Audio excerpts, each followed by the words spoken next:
Well, I'm talking to my tiefling friends. Jonathan's probably not really too aware of you guys because y'all have never interacted. No, there's some singer. He's kind of drunk and it's a reasonable quality, I guess. I don't know. His name is Vicenzi? Vicente? No, it's Vincenzo. You gotta say it with like Vincenzo. It helps if you just do the teardrop on the out. You see that guy? He's got a stereo problem. This beer is tasting like you didn't say excuse me. You're in a pirate town. There's no excuse for anybody.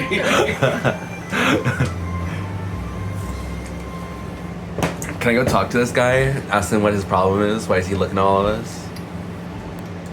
You could. Can I do that now?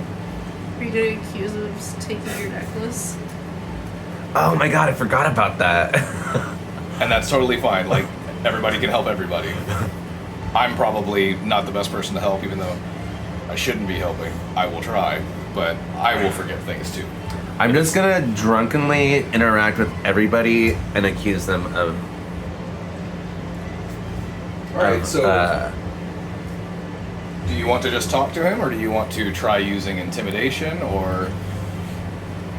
I'll use intimidation. And you are drunk right now? Yeah, Okay. so does that make my points lower? For intimidation, being drunk gives you about 30 minutes to an hour of having +1 to your intimidation roll. Yeah. I learned some interesting things while I was researching this. This will be the first time I've played with a lot of features of D&D. So you need your character sheet. Okay. And you roll your other sheet. Your actual, that one. And Okay. so you find intimidate on The little tiny skills. words, yes. Okay, so it says Which skill is it next to? P. Or which of the big stats is it next to? It's a charisma. So down by your charisma stat, look to the right, to the side of it, and you should see intimidation somewhere. Oh, it's not organized like that. Oh, it's not? organized. Oh, I It got the says wrong C- sheets. It says I'm sorry. CHA next Says to it. Oh no, these are Oh. D&D Beyond ones. So you're gonna roll. Well, this is just the official D&D. So if you look next to it though, you see intimidation, and you've got a +3 to it. So you're gonna roll a d20, and you're gonna add 3. Actually, you're gonna add 4 to your score because you're drunk. Yes, you're drunk, so you get 4. So you roll an 18. You're very scary right now. Yeah, it's just the standard. Somebody's got my pendant. Somebody's got my pendant. Is that what you're saying? Somebody's got my I know pendant. you got it. I know you got it. Where's my money?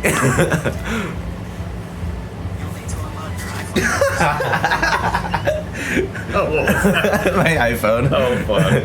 Thinking I'm asking Siri. 10 apples listening to our conversation. So did I intimidate him? Yes, you Does he feel definitely did. intimidated? I would say that you probably passed your intimidate. He got an 18, so...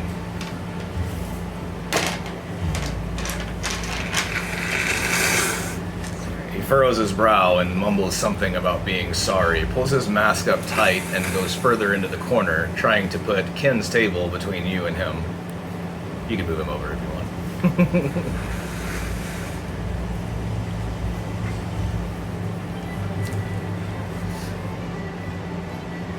Yeah, and I'm talking to the... You're still talking to the tieflings? I'm talking to the tieflings, so I'm showing them this interesting pendant that I found. I go over to Marina because she and I go way back, and I'm trying to distract her from the fact that this guy's causing a scene in the bar. What you want, sweetie? I ask her for another round of drinks, and I ask her if anyone's seen that pendant that he keeps losing. For something so important, I don't care about it a lot.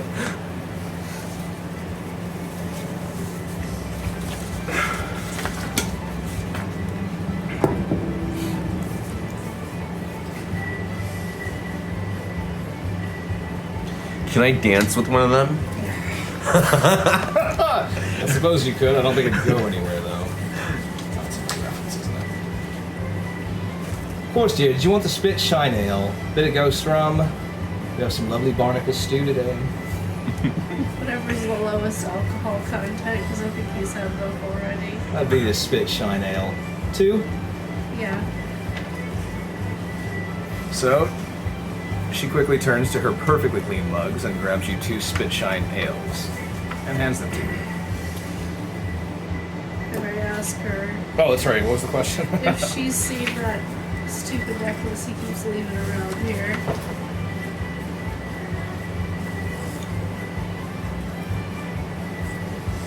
Seen a lot of necklaces. Don't know if I've seen his. Not usually looking at him. Wow. Okay. I'm offended. She just knows when she's on the menu and when she's not. What do my tiefling friends think about the pendant I found? They're saying that looks rather familiar. Specifically, the symbol on it is something that they've seen before. Just realized I didn't actually script much for them. That was my bad. But I can definitely improv that. They say that the pendant symbol looks familiar. They've known archivists who have seen something like that or listed things like it. Some sort of sigil, usually used for some arcane locks and sometimes even door access. Am I just staring this guy down? It's your Are decision. you? Ah, okay. He's already waved his hands and like shown he's not holding anything. And of course, Liz is now over there holding 2 beers and probably looking towards you. I'm gonna go join Liz at the bar. I'm crying. You're crying. Of course you are. Does anybody else want to do anything else before we move forward? No. I slide one of the beers to him, and I slide one to this guy on the end, because he keeps ranting about something, and I want to know what he's saying. Oh, that's very nice of you, love. Just proof that me fortunes are improving.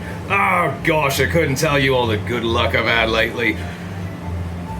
What Probably. kind of good luck? Oh, you know, just finding that which really should be in my hands and not anyone else's.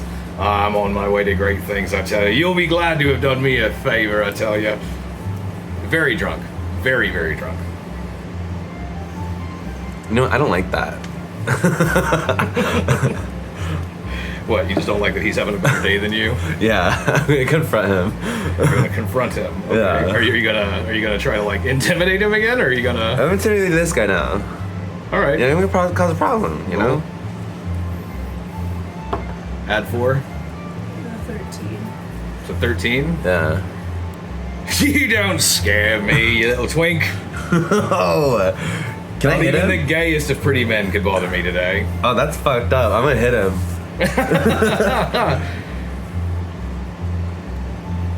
How do I hit him? Do you want to just punch him? Yeah, he called me gay.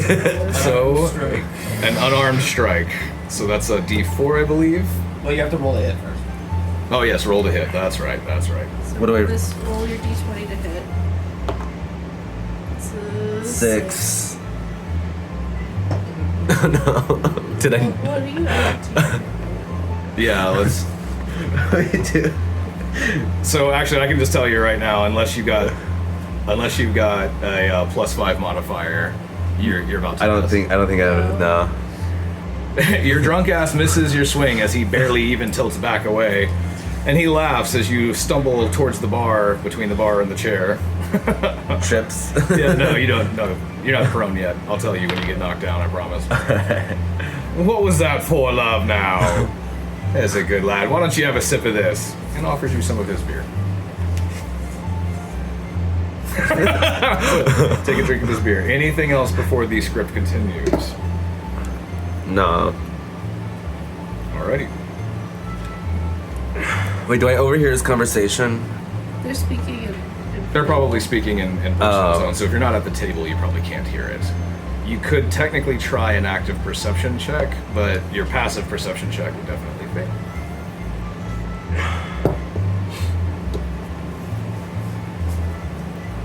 I can't think of any moves. I already assaulted somebody or tried to at least. Oh, don't worry, you'll get your chance. The hooded figure guy, poor guy.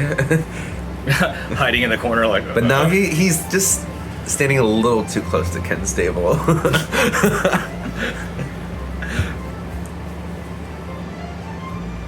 As the waitress leaves the bar with her tray of drinks for the other patrons, something causes her to start and suddenly slip. In a moment witnessed by the entire patronage, she manages to steady herself, and with keen hands, she uses her tray to catch every drink vessel without spilling a drop. A quiet moment washes over the room before a single superstitious sailor says aloud, "That's a bad omen, that is. Toppled tankards on Spilton on open mic night, no less." In the ensuing silence, the first to leave their chair is the drunken sailor at the bar. Eerily quiet as he turns towards the exit, he slides one hand into his pocket while the other pulls his coat tight. In his haste, he happens to bump into the hooded figure.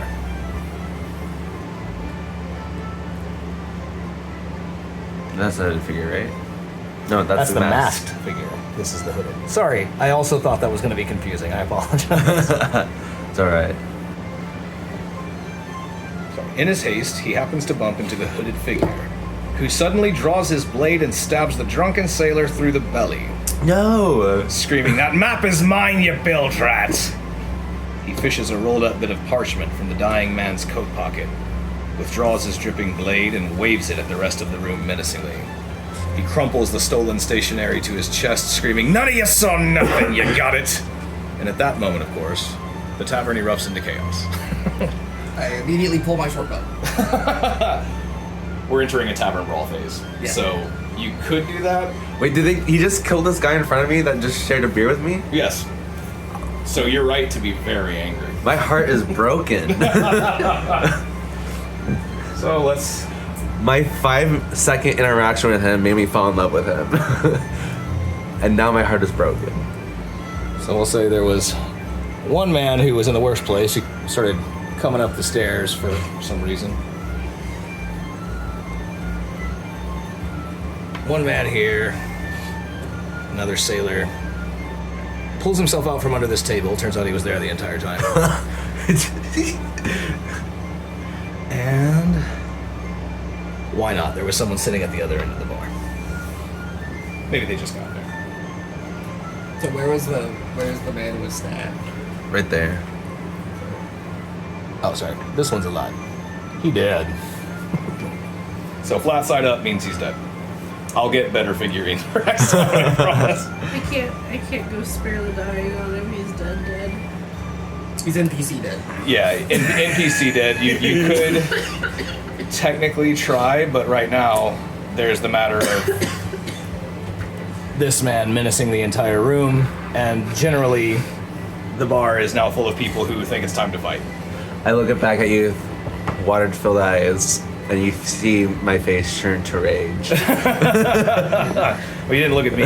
I'm incorporeal. I'm not here. Oh, Liz. I looked at Liz. He killed my beer friend. And I finish his beer. I mean, that's also It's only the right thing to do. a beer left on.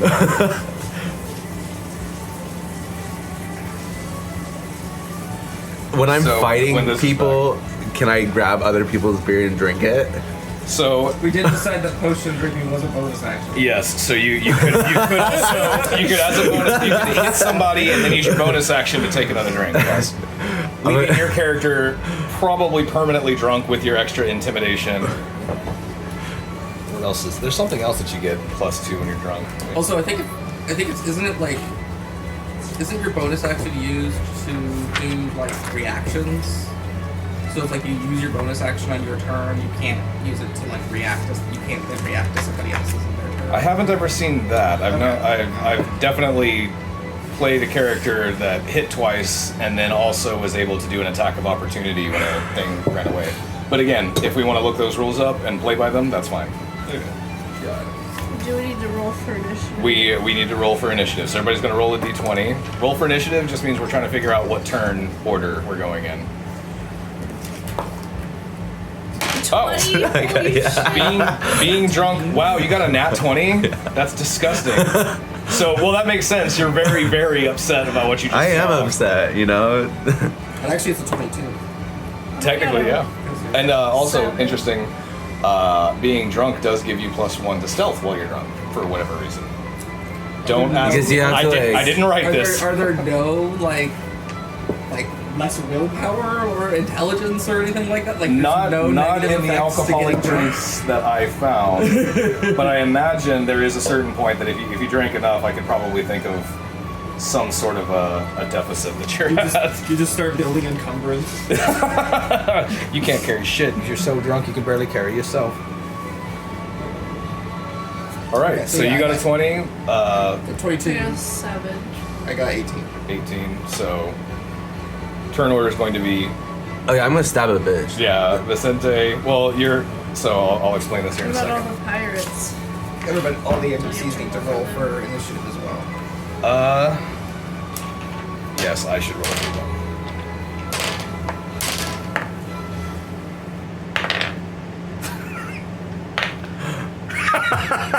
4, 3, 5 so far. You got 1 more. Or 2 more.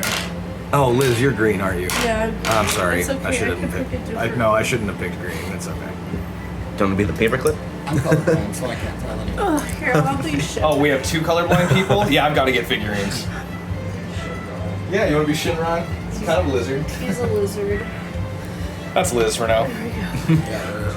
Oh, why did I think about the tiny pops? No, whatever. 2, 3, 7. Hello, Charles. You made it. Good job, you did it. 5, and a nat 20 for the one at the bar. That's that one? Yes. So, what's the one at the bar's initiative?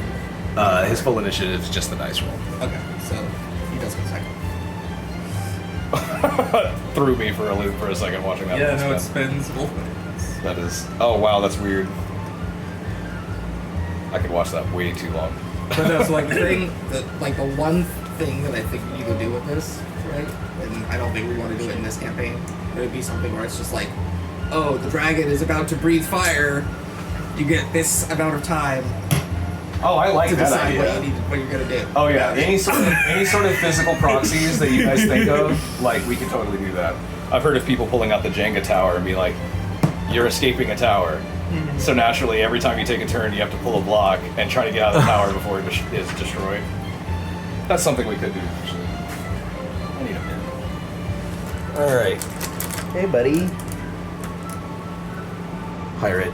1, 2, 3, and 4. What about the dude with the map? Oh yes, He needs an initiative. although yeah, he failed. He got a 1. That sucks. All right. He's so- overcome by his hubris. Is that the flap of skin between the balls and the butt then? I cannot believe he just killed my buddy in front of me. Shinzo. 4. 18. 18. I'm glad I can still tell the difference between AI generated and normal art. That's very much AI generated. So's that map.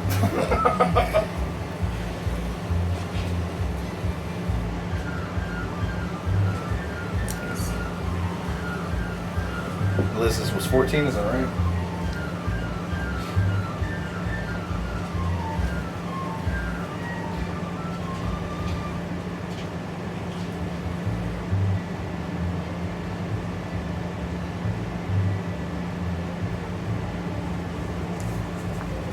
What was the pirate's name? I'm gonna get his name tattooed on me.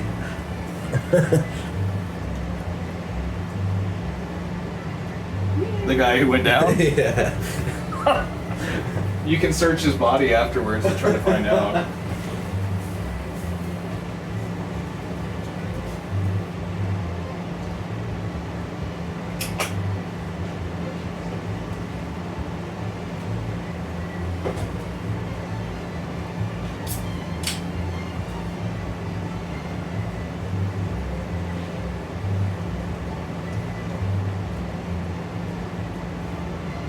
Yeah, that was just as shocking for me as it was for you watching that chick's death in the first episode of Dune Prophecy. Take out your blade. Stab it into your throat. Slide it in your throat. That's the level of shocked I am. Well, you were drinking, having a good time. Suddenly your pendant's missing. You're trying to find it. This one guy shows you an act of kindness and promptly gets a fucking hole in it.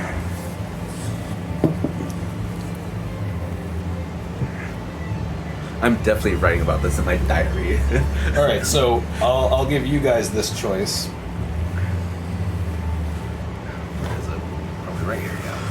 So there are special tavern brawl rules, which will include being able to unarmed attack, throw a mug, smash a chair on somebody, grapple and toss somebody, use the environment, such as like if there's some beer spilled on the ground, you can throw someone into it or kick someone into it so they slide or can't hold their, ground. Or we could treat this like a regular fight. I mean, blades out, you know? So that's Vincenzo saying he will gladly just go heels with this. Liz, Jonathan, sorry, Bari, Yeah, Jonathan. well, I think it's like the I think I have we've enough. already graduated past bar fight. Yeah, because Right. someone got stabbed. Yeah, this guy was You will get your brawls one day. full-blown murdered. I have in a system front for of the me. brawling, but today this is like different. I have enough respect to only bring fists to a fist fight. But if you're gonna bring a Are any sword, of these other pirates armed? We're gonna say To they've do, all. to do a perception roll on that and see what we observe on the other pirates. Yeah, sure. If y'all want to. Okay. what do I roll for perception? D20, right? For perception, you're gonna roll a 20 and add your I modifier. got for 21. 21. Yeah, so I got 13. 17.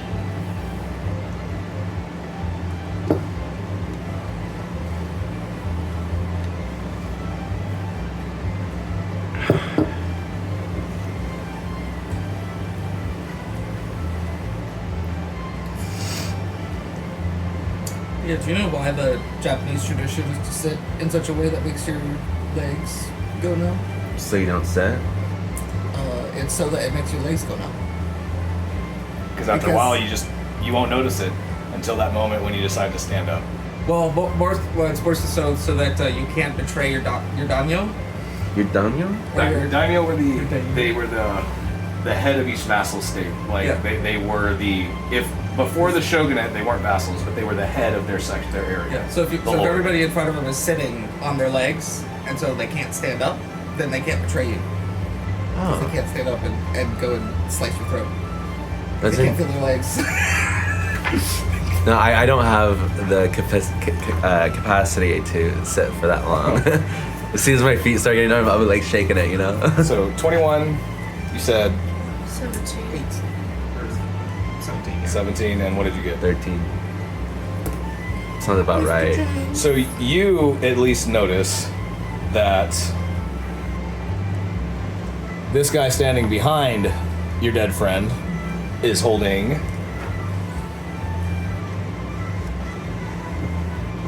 a dagger. Jonathan and Bari both notice that this person's got a scimitar. This person has a dagger, and that person pulls out a club. So I just only noticed a dagger. Yeah. You're close enough. I'm in it's shock, in direct you eye know. of sight. Direct And line of drunk. sight. I'm in shock and drunk. I'm sure you're literally just staring at this guy like you gotta die. Yeah, 100%. I let my emotions get the best of me. All right. So the first person to act is Vicente. Would you guys say each of these lightly drawn grids are like what, 5 feet? Yeah, that is the. Yeah. Well, they're 1 meter grids typically. So that'd be like this is like 1 meter across. Yeah, that makes sense. A table would be about 5 foot across. A So meter is about 3 feet. 1 meter, so 3 feet. So you can move about 10 spaces, Yeah. 10 of those grids. Yeah, that's the idea. Is that Some of the maps will not work that way, depending on how big they get. Like later, a grid mark might be 10 feet. Yeah, well, or so. well, actually, I think technically one grid mark is 5 feet because you can move. Like if you have 30, you can move 6 spaces. move 6. Yeah. Kind of thing. Are these all my enemies? So Except for him? they could be. Yeah, each square represents 5 feet of space within the game. So yeah, they could be, but they might also choose not to compete. You don't really know what they're going to do until they take an action. And unfortunately, these 3 are going to be the last to roll because their initiatives are 4, 3, and 5 respectively. So they're at the bottom end of the turn list. So Vicente, you are the first to act. Is moving one action? No, you can move, Oh, yeah. act, and you can move up to 30 feet, act, and 1 bonus I'm action. stabbing a bitch, you know? So what were their numbers? Their numbers. So Their initiative numbers.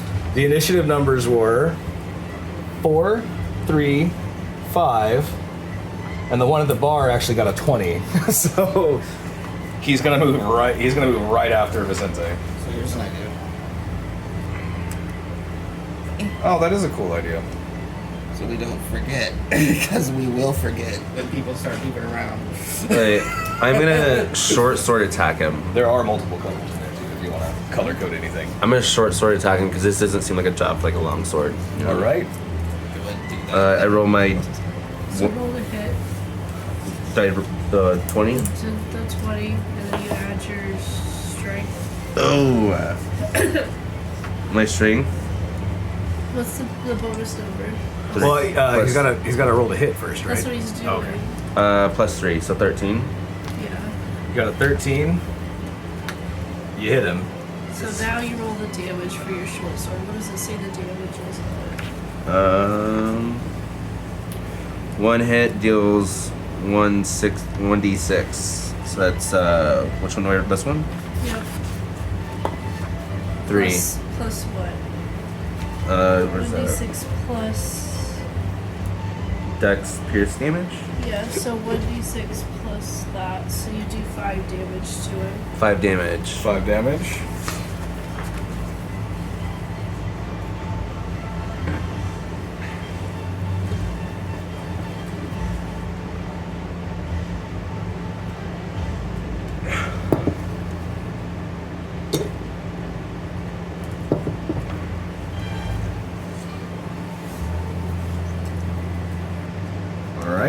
Also use the short sword because I have homeboy spears in my hand. Are you going to attack with your offhand with your bonus action, or Spill the beer. Oh, no, I couldn't spill the beer. you gonna hit him with the beer? Yeah. Well, I finished his drink first, you know. So you down the beer? So I think that's the bonus. I think that's your bonus action. So are you gonna just chug that beer? And so the next turn you can use. You'll the have beer. an empty mug next turn. Okay, yeah. All right. I So chugged the beer. Stab a chug the bitch. beer. You Chug the beer. refresh your drunken buff for another hour. All right.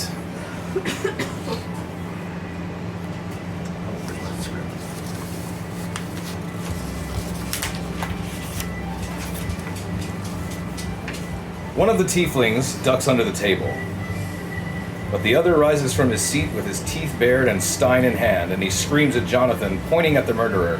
"We know that guy. He's the one that killed Orson."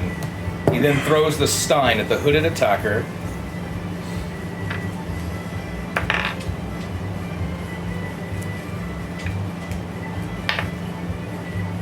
Oh shit. Did they miss? No, he didn't miss. He dealt 1 damage to him and made him drop his scimitar. Is that his... His sword, yes. His sword. It's like the curved sword with like the little jagged. Aladdin with the guards, they were holding scimitars. Orin? What did you say? Orson. Orson. Orson. Who they've recently told you was that man you saw getting shanked for a piece of paper in an alley. Sorry, I probably should have put that in the earlier script.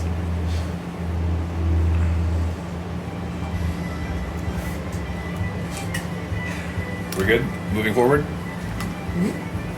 Want to slide one of those yellows right to the middle of the table because he's hiding. This one? Yeah, he's up under the table. He doesn't want none. Pussy.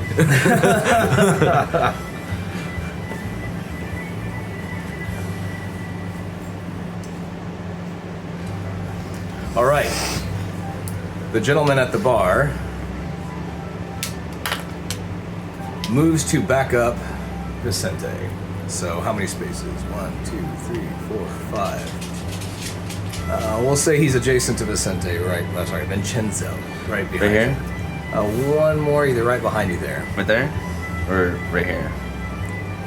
Let's say, so this would be 5, I think. So then, let's have him go 5, 6. Oh my god, these lines on the boards are making it hard to see which one is the grid mark. Okay, that's the grid mark. So he's here, scooping around, hoping to get a chance to help you with this guy. Oh, he's going around the table, right?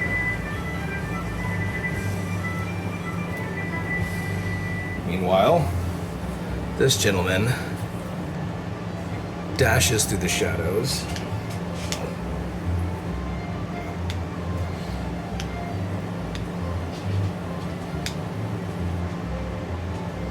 All right. And does nothing else. Jonathan, it's your turn. Alright, I pull out my short bow and I thread the needle right between. Oh, I'm glad the pirate went that way then. All right. Let's see, here we go. +3 on hit. You gotta beat an AC 12. Oh, didn't get it. I rolled a 5. Oof. That was your hit, right? Yeah. The arrow whips right between Vincenzo and where the murderer is standing and sticks in the wall right by this poor gentleman. Wait, you miss? Mm-hmm. Pinche madre.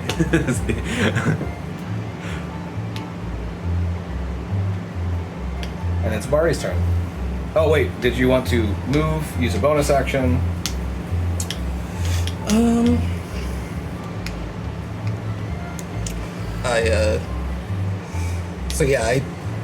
After my tiefling friend shouts and throws his mug, I turn and I fire, and then I turn and I fire, and then I miss, but then I jump on top of this table, getting ready to fire again.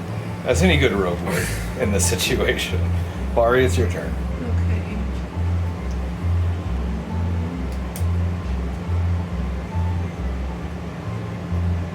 Still can't believe he's dead. Wait, is he dead? Or is he dying? He's been stabbed through. He has 0 HP.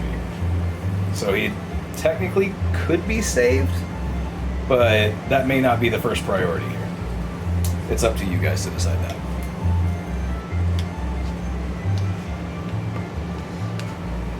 Wait, who could be saved? Technically, the guy who got stabbed could be saved. Oh, okay. Sorry, you asked that earlier and I didn't answer. Yeah. But yes, he technically could be saved. Yeah. I notice he's right on the threshold, which is my time to come in. So I walk up and touch him and cast Spare the Dying. He stabilizes. Alright, he's stable, but he is still on the ground. What is your character's name again? Bari. What's the full name? Mama Babiole. Maman Bariole. That's cool.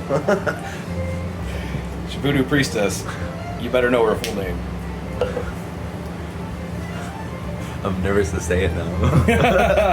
You can just call her Mama Bari or Bari. Mama Bari.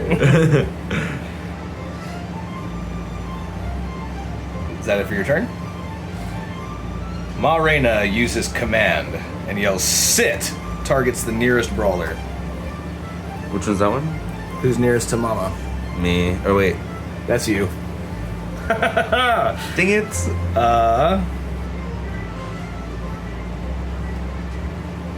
She's should the have it right. How dare you use the voice on me? Command, I have it. Yeah, if you have it there. Oh, I have it in here. I didn't write out my dice roll correctly, so we're gonna see if Vicente if he's just drunk enough to resist it. Alright, the target must succeed on a wisdom saving throw or follow the command. So you're going to roll your wisdom. You're going to roll for wisdom, and you're going to add your modifier to it. What is your modifier? Just +2. All right. So roll it on 2. 8. So you immediately sit in this chair, not really sure why you're doing it. You're drunk.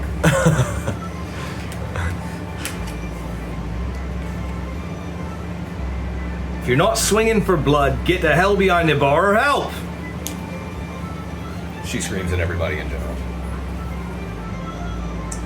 If I'm not swinging for blood? If you're not swinging for blood, get behind the bar or help. Basically, if you're not out here to kill somebody, get behind the bar so you don't die, or stop what's happening. Like she's basically calling for a general, like, this is my bar. Don't let them fuck it up.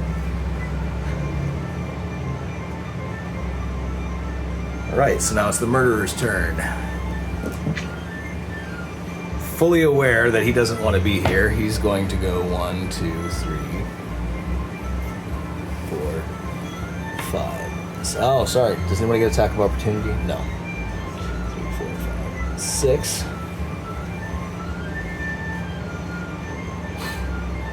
And the other pirates, hearing the call to action, decide to try to intercept. So, Pirate 3 is next, so that's Is that the one under the tail? this gentleman. 2, 3. I guess he's sharing a space with him. Go roll Looks like they're kissing. with his dagger. No,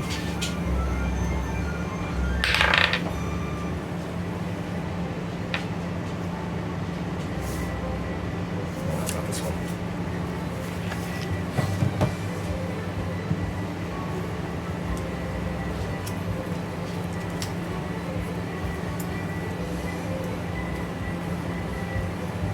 So that's a hit. Oh, wait, so you just went and stabbed somebody else? Or somebody else stabbed Somebody him? else stabbed him. Sorry, yeah. Pirate number 3, we're calling him, moved around his table to get near the retreating murderer. I like how I'm the only one that sat.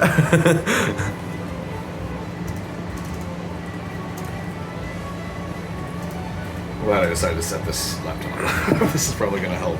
And it's going to help me remember what to write down next time. Because nobody has a dagger, I was just assuming somebody'd have a dagger I could look at, right? D4 plus modifier, which is... Oh, D4. Whoops.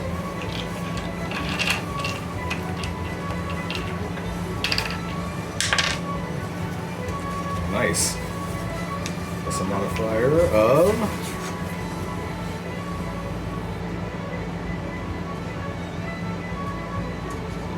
1, so 5 damage.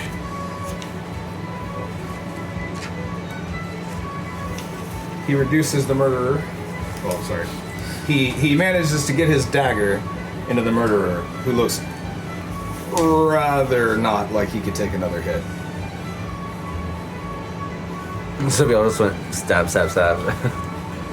Except for that guy, he threw glass at him. All right. Pirate number 2 decides he doesn't want any of this. 2, 3, 4, 5, 6. And tries to get out. Sorry, pirate number 1. Sorry. Let's do that again. This gentleman decides to come try to help. 1, 2, 3, 4, 5, 6. And this gentleman tries to get out. 1, 2, 3, 4, 5, 6. Does the murderer take an attack of opportunity? The murderer. Oh, does he get an attack of opportunity against He just him? got run past, so he can't. Yeah, I suppose he does. And he's using the scimitar, so. Did they drop the scimitar? Oh, he did. He was disarmed. So he gets an unarmed attack. That hits.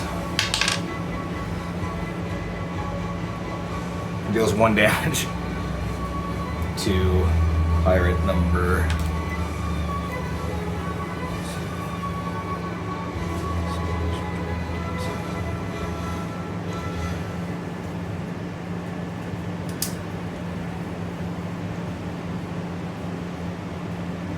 At the end of this round,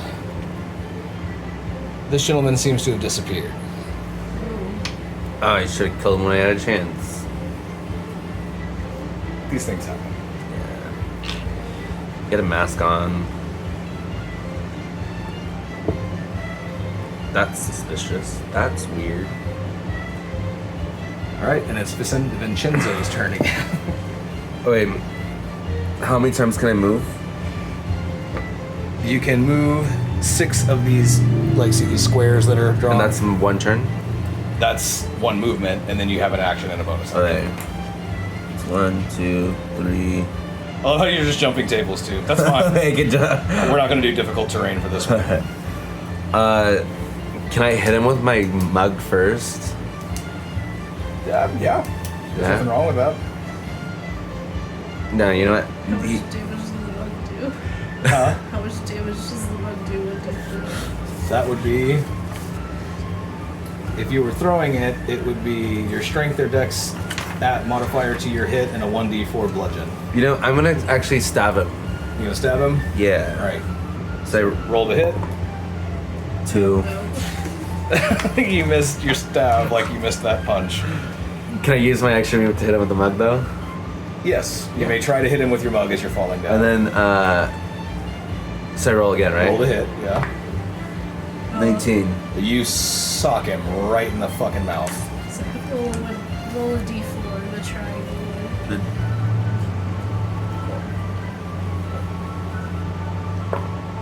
2. He goes down. Does anybody had to be me? I'm proud of myself. Wait, do I go down too? Am I falling over? I fell over, right? You swung and you missed. You might be able. You're drunk enough. You might be But able to like stay on your other momentum was carried with the mug. I think. So actually hitting him helped you stabilize yourself, right? So you're kind of back on your feet here.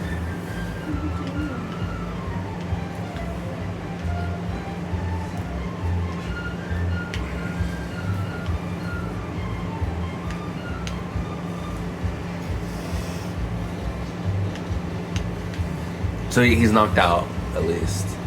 He's bleeding. Oh shit. Okay. All right. Yeah. So he's down. You're looking at him. The whole room is probably looking at you basically right now. That's just enough to ruin my fucking day. Homeboy gets killed. Jonathan, roll for perception.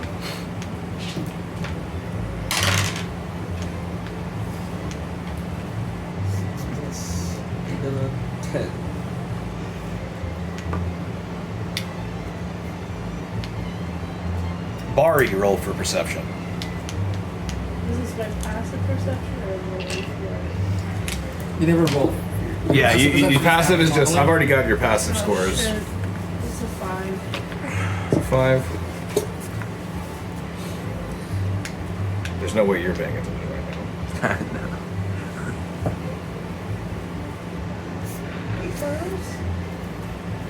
Got the stick by a cat. All right. Jonathan feels something heavy shifting in his pocket. It's the pendant. Before he can react, the masked figure starts to slip the pendant from his pocket and start taking steps towards the dark stairs leading to the basement. Wait, which mask figure? The one that disappeared. You took your He pendant? was never near me. No, but he disappeared at the beginning of this round and took his turn, and this is how it ended up. So how did you're you steal the pendant from me?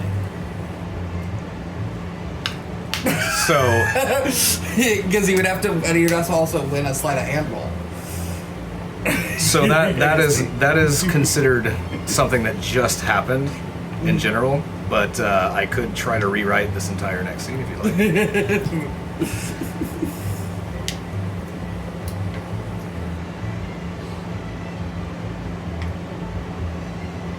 All right, I've got your passive perceptions here.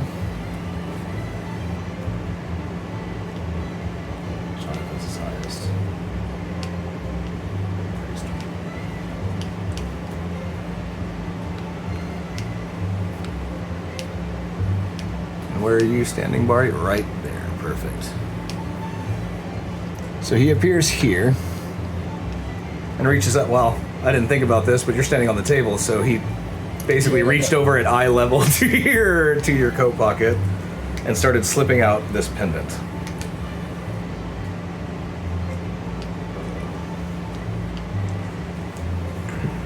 How does pickpocketing even work? So I had not intended for this to be a contested action. This was just something that happens. Yeah, that could just, While we're all happen. distracted. Yeah, It could just happen. It's fine.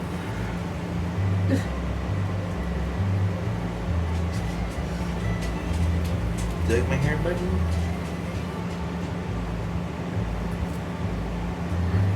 Oh no, better idea. The tip pendant was on the table and he just snatched it while I turned around and was distracted. that works. That way there's no reason why you failed to notice that it was I put the happening. pendant on the table and shoved it Sure, in my face. that can be what The happens. commotion started. I just Probably turned. smells your cat. All right. Bari sees what's happening, and she recognizes Vincenzo's pendant in the masked figure's hand.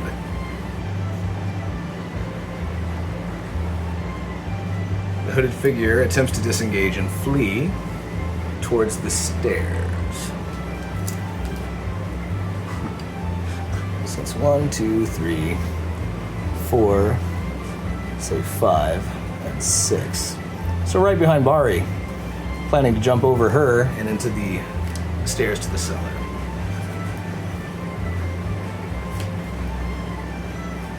No, he dead. He don't get to do that.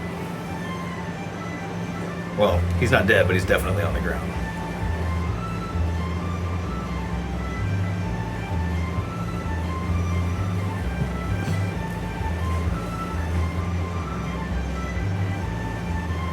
All right. And hers. The other pirates have generally lost interest, except for the one who was coming to help Vincenzo.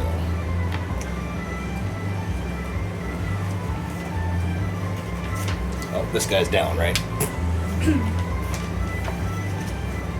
So they're both looking over the body with Vincenzo, and this gentleman makes a good faith effort to catch up to this guy who's running, since he was very near the table, and attempts a dagger attack. That misses. Tries to stab the guy on his way out, and he misses.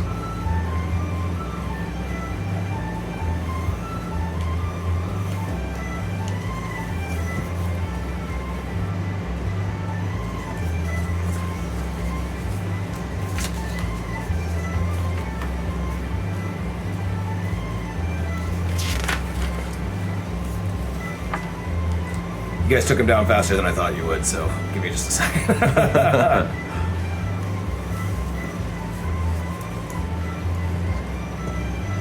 You underestimated how much liquor and my sword can do. Like tourism mug that took him down. All right, it's the next round, and it's Vincenzo's turn. What can I do? Sorry, back up. You noticed it's Vincenzo's pendant. Yeah. Do you want to do anything about that? I yell at him and say, I see this guy's got your pendant. So now your character is aware But the guy running towards the stairs here. Wait, I didn't get a turn last round. Oh, did you not? No. Oh, shit. Go ahead and take your turn. This is before that guy moves, right? Before he... No, he took his turn before you. The... So then Jonathan... should have been the turn right after him, and then you should have been next. Sorry. I did not expect y'all to take him down in 3 hits. Okay. So Jonathan goes and then I go. Jonathan goes, and then Bari goes.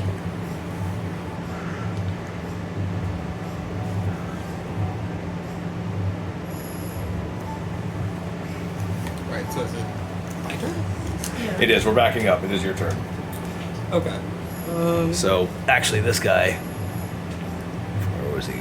No, that guy is a 20 initiative, so it makes sense that he moved first. Oh, you're right. Yes. Okay. Yeah, the lines I'm fine on the with board I'm make fine it with so- diagonal. Just like You may use diagonal. it's That's like fine. what the fuck is the square? Yeah. So I'm Luckily, just I think this is the only map that's gonna give us that trouble. So I observed that I observed that the fellow snatched the pendant, and so He took it off the table. he took it off the table, but he's just a thief, not a murderer, so I jump off the table while I'm doing it. I throw my bow on my back and pull out my quarterstaff and just dive. Fuck yeah! All right, Dive at him. roll for the hit on that. So it's 15. You got it. And then It's gonna crack him with a stick. I love it. perfect. Alright, so now I'll roll my damage, which will be 1d6 bludgeoning. 6. 6. 6. Nice. And I will force, using my my weapon mastery feat, force a topple. Force a topple. So if you hit a creature with a quarterstaff, you can force it to make a Constitution saving throw. DC 8 plus 2 plus 2. On a failed save, the creature is prone. What's the save for it? It's 12. Yeah, no, he doesn't get toppled. Okay. He rolled a 17 on that throw. Lucky bastard. But he does still take the damage, right? Yeah.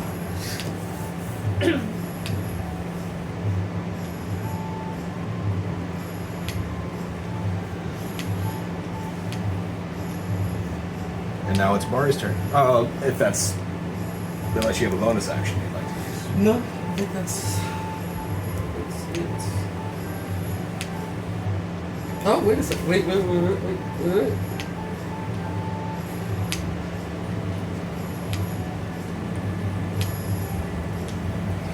So I have. So actually, I get a sneak attack bonus because I can Don't deal- you have to be stealth for that? Or- No, because it's so. Here's the sneak attack rules.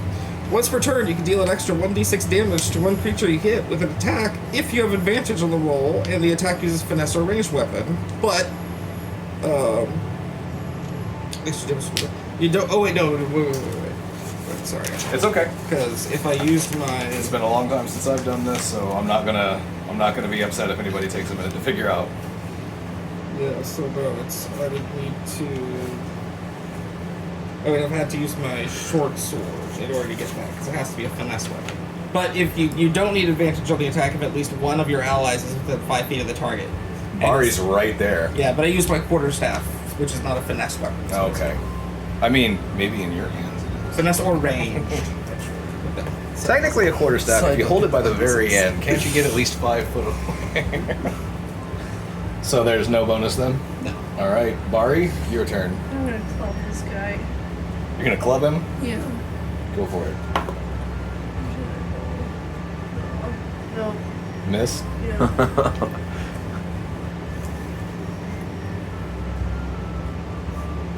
You swing at his head, but he ducks backwards and tumbles down the stairs. He fell into the cellar. Is he locked in there? I mean, maybe. We just know he fell down the stairs. We don't know anything else.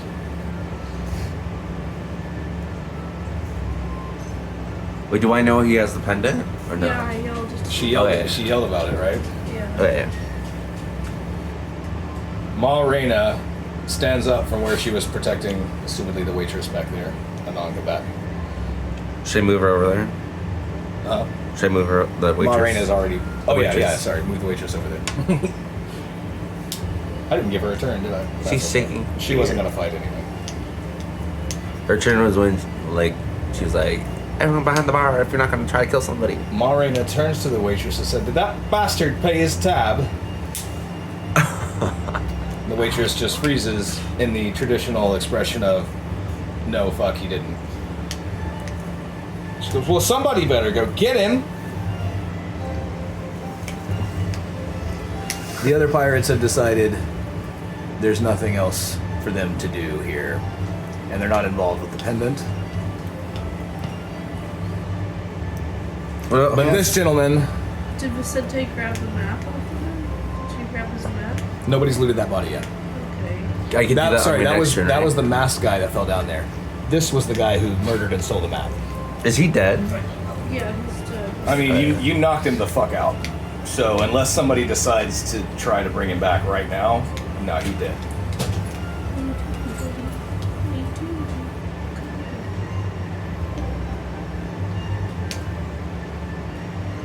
Why are you intruding? So we're gonna fall out of combat.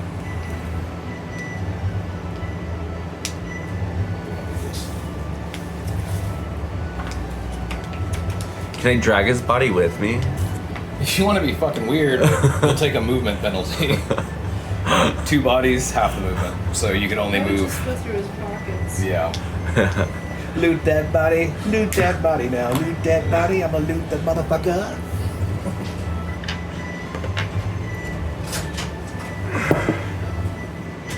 Rather journey. Oh my god. What a jerk. Anyway, these guys have decided to go back to a table and finish drinking. No blood for them today, except for that one who got at least one You good got try. This gentleman makes his way over here. And leaves a coin on the table for Vicente. It was very nice of you, that, going after a man what shared his drink with you. We shared more than just the drink. And then he moves over to this table to drink with the other pirates who Also tried to get in like he did, but didn't really get to make a big difference. Wait, he's alive though, right? he's not completely dead, but he is completely useless. He's Mostly stable. dead. Mostly dead. Billy Crystal actually improv'd all of his lines in that movie, yeah. which made it really hard for Carrie Ewells to do his thing. I was about to like. to use I think my you did lay hands on him. So we're out of battle. You can do that now. Okay. There is no more initiative. You can now act. He's So I- already stable. Huh? He's already stable. Oh, that's right. You did stabilize him. So your murdered buddy isn't so murdered. So we'll say he's stable, but he's still on the ground. 21 for medicine. 21 for medicine. I provide basic first aid. You already stabilized him, so that gives him some life. I don't know.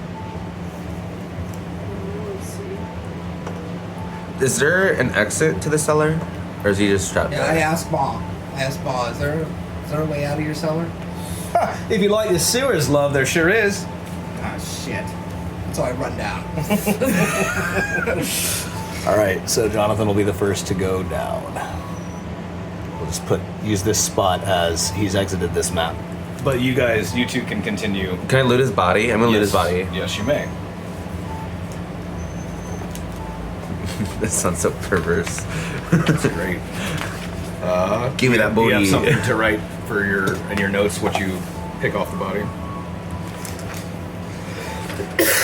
Excuse me. Words minute section.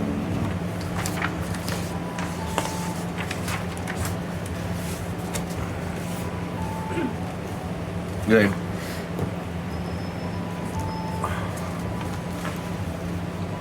So when looting the body, you find a blood-stained star map fragment.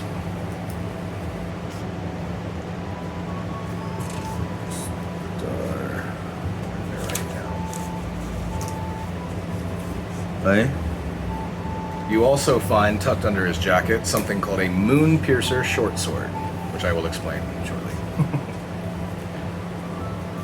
Short sword? Yeah. We'll call it it's called the moon piercer.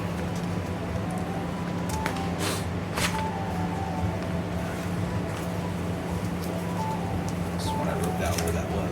What that was. I should have just made a card for it.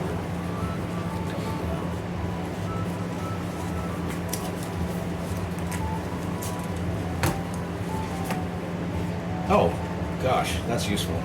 Is that stuff that Ginger gave you? Yeah.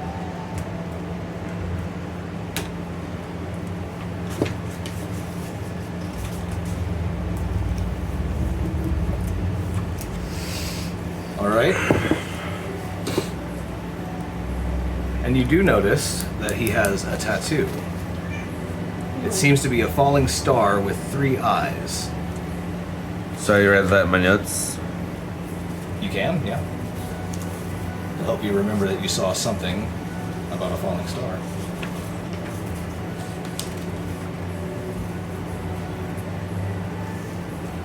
Right? That's all he had? And the short sword.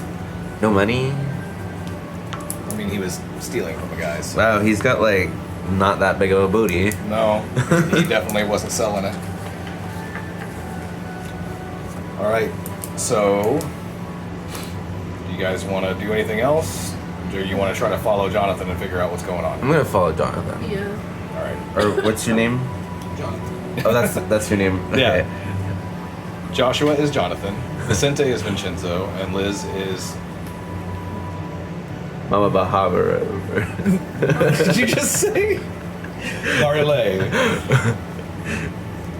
So we're all heading down there? Yeah. Alrighty. Well then. So we need to switch maps now.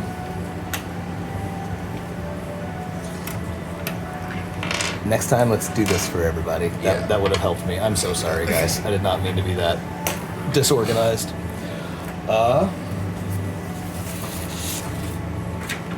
We'll just take that.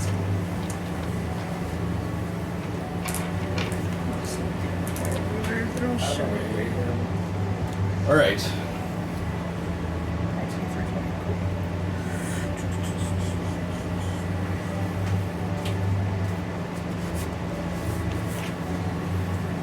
What's special about this sword shoot? Oh, the moon piercer. Yes. Give me just a second. I'll tell you.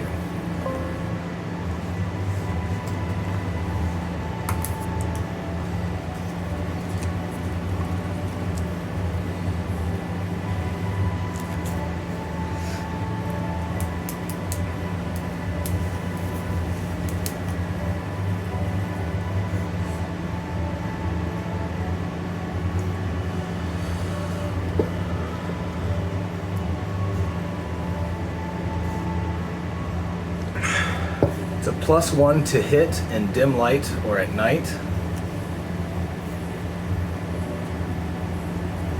+1 hit to dim light. Right. +1 to your hit if it's nighttime or the light where you're at is dim. So if it's dark where you are, you have better accuracy with this sword. Oh.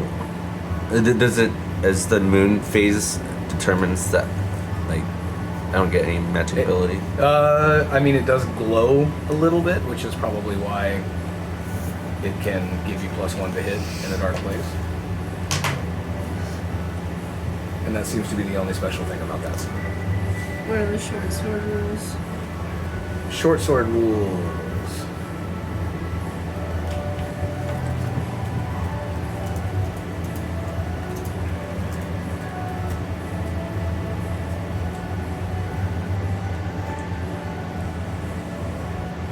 Next time I will write out cards for everything so I don't have to do this.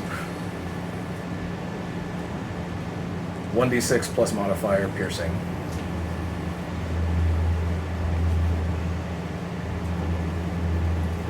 Alrighty. Here. Thank you. Alright.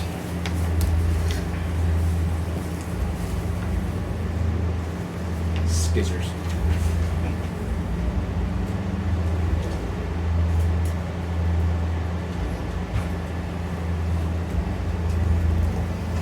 Alright, first let's figure out how they're lined up.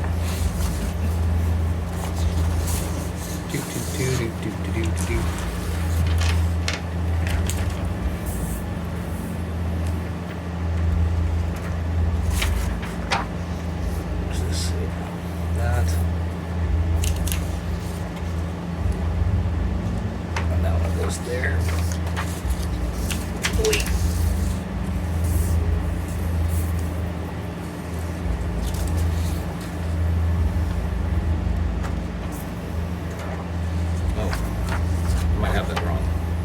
Yes, I do. Well, do I? I'm gonna print these on poster board next time. So that's all water.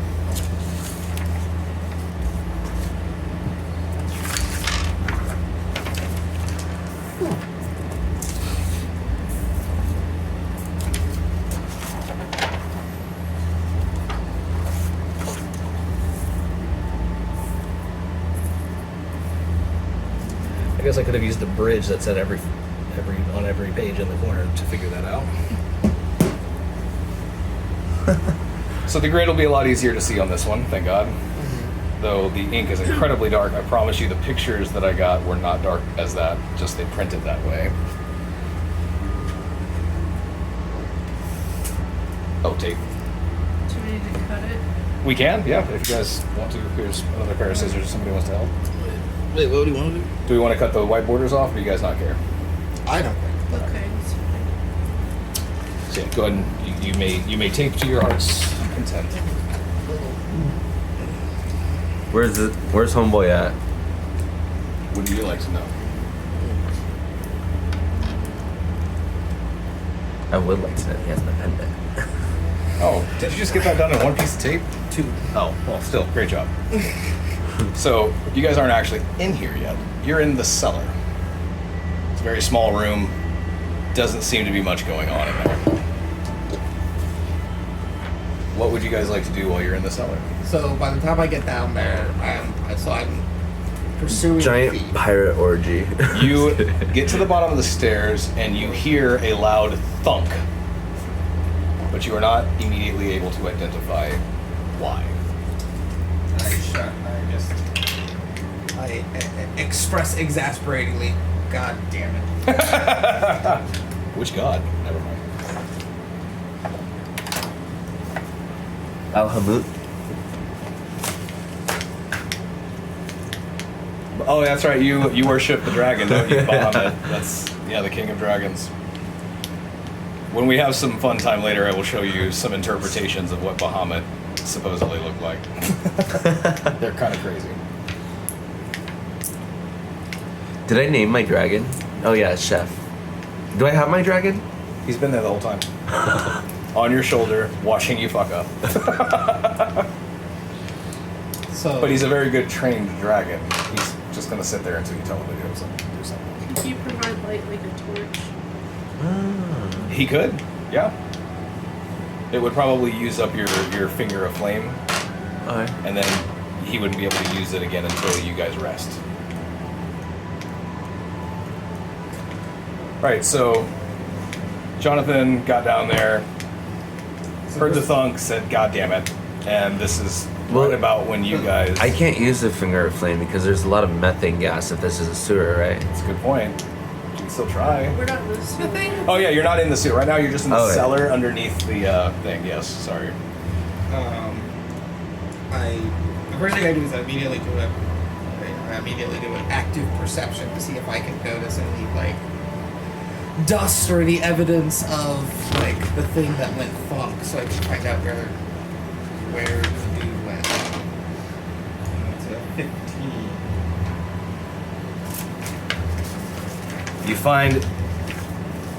You find a very obviously recently disturbed square of ground that clearly doesn't have as much dust as the rest of the ground around it.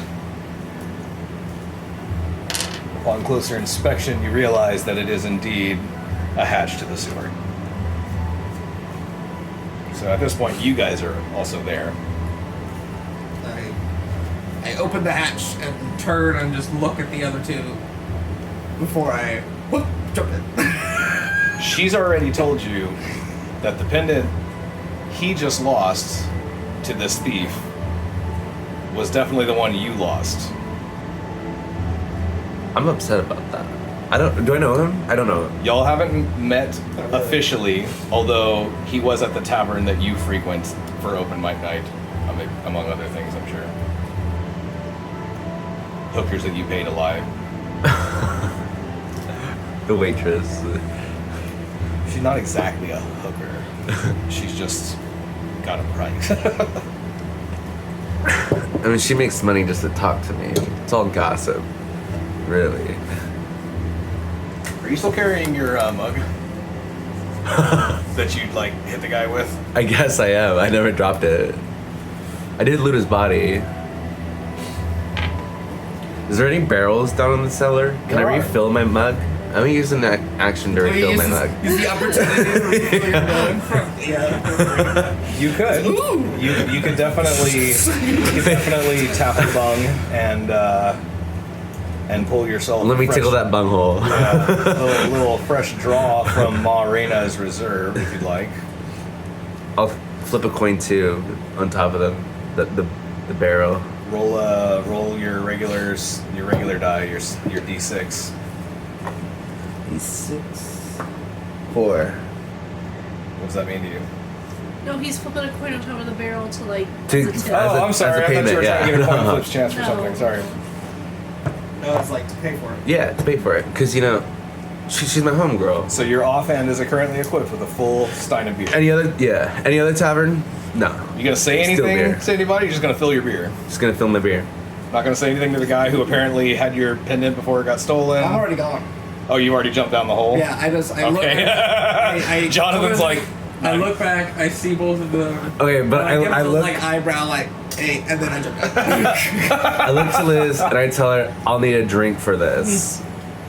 and then you take some beer. You leave a coin.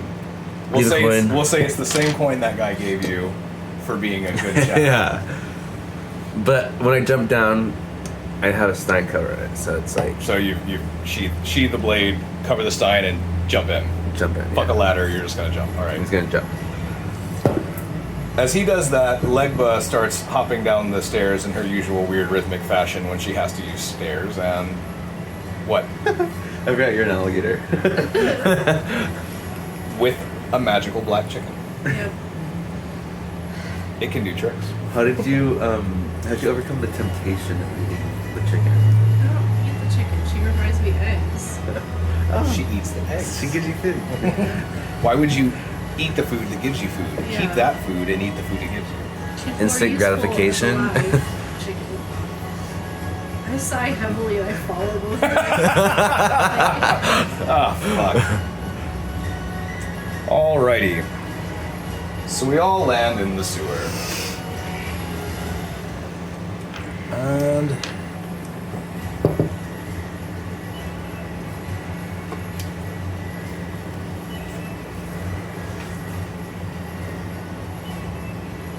you know, I had originally intended for you guys to come out down here or here. But we're gonna say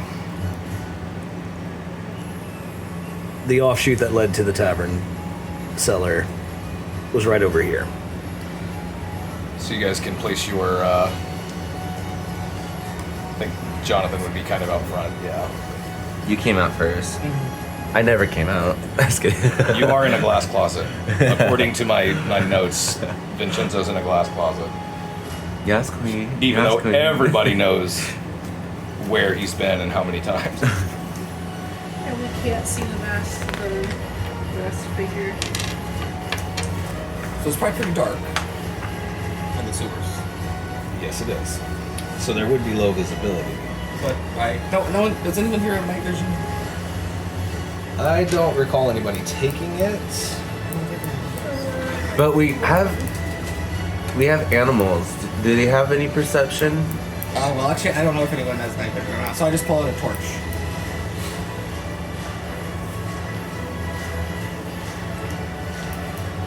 All right. Does the masked figure have a torch, or is he just walking around in darkness? Seems to have come down here without any light source. Seems to have.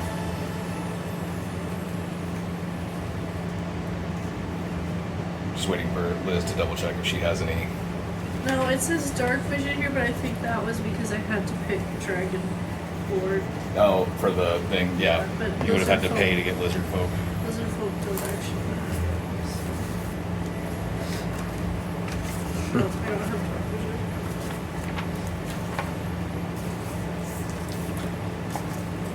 You all descend into the damp, salty smelling tunnels beneath the coated bullion.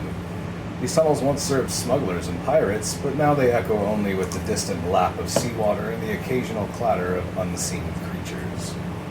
Ma Raina's voice echoes down from above as the hatch shuts. These tunnels remember things, dears. Try not to add to their stories.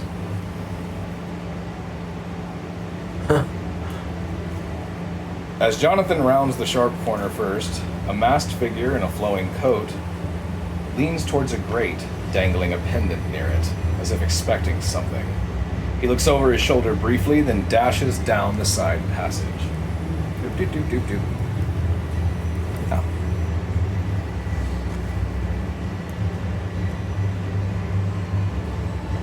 Oh. That changes my scripting. He dashes away. So we'll say his grate was right here. And then he dashes. So 1, 2, 3, 4. Oh, wait. He dashes Yeah, so in a slick tunnel.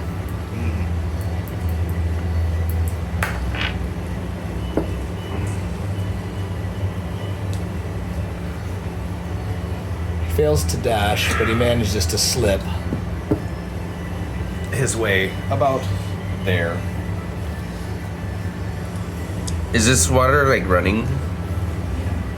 It's running and it comes in and out. It's directly connected to, like, the marshy shores. Can I jump in and swim? Does that give me? Your swim speed is probably not as fast. Yeah, as your you would walking move speed. half as fast in the water as you would on foot. I But you don't technically believe could. You technically Along his way, he knocks over a lantern and some barrels. So he did have a light switch. Did he drop the pendant into the grate, or was it just? Oh no, he's definitely still holding it. Did I yell anything? Can I yell anything? You can. The bitch got my pendant. I want my pendant. I know you got my pendant. You guys did that. Okay. So we're skipping over some of this because you guys did some badassery. All right, roll for initiative. Which one's that one? 20? 20. Yeah. Every time you roll for initiative or like for a stat roll, you get your 20. 11. 13. 10.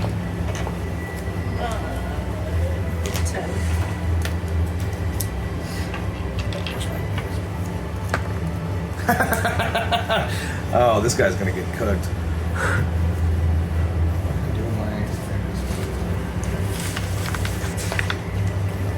Wait, do I have a crossbow, right? I think so. Check your inventory.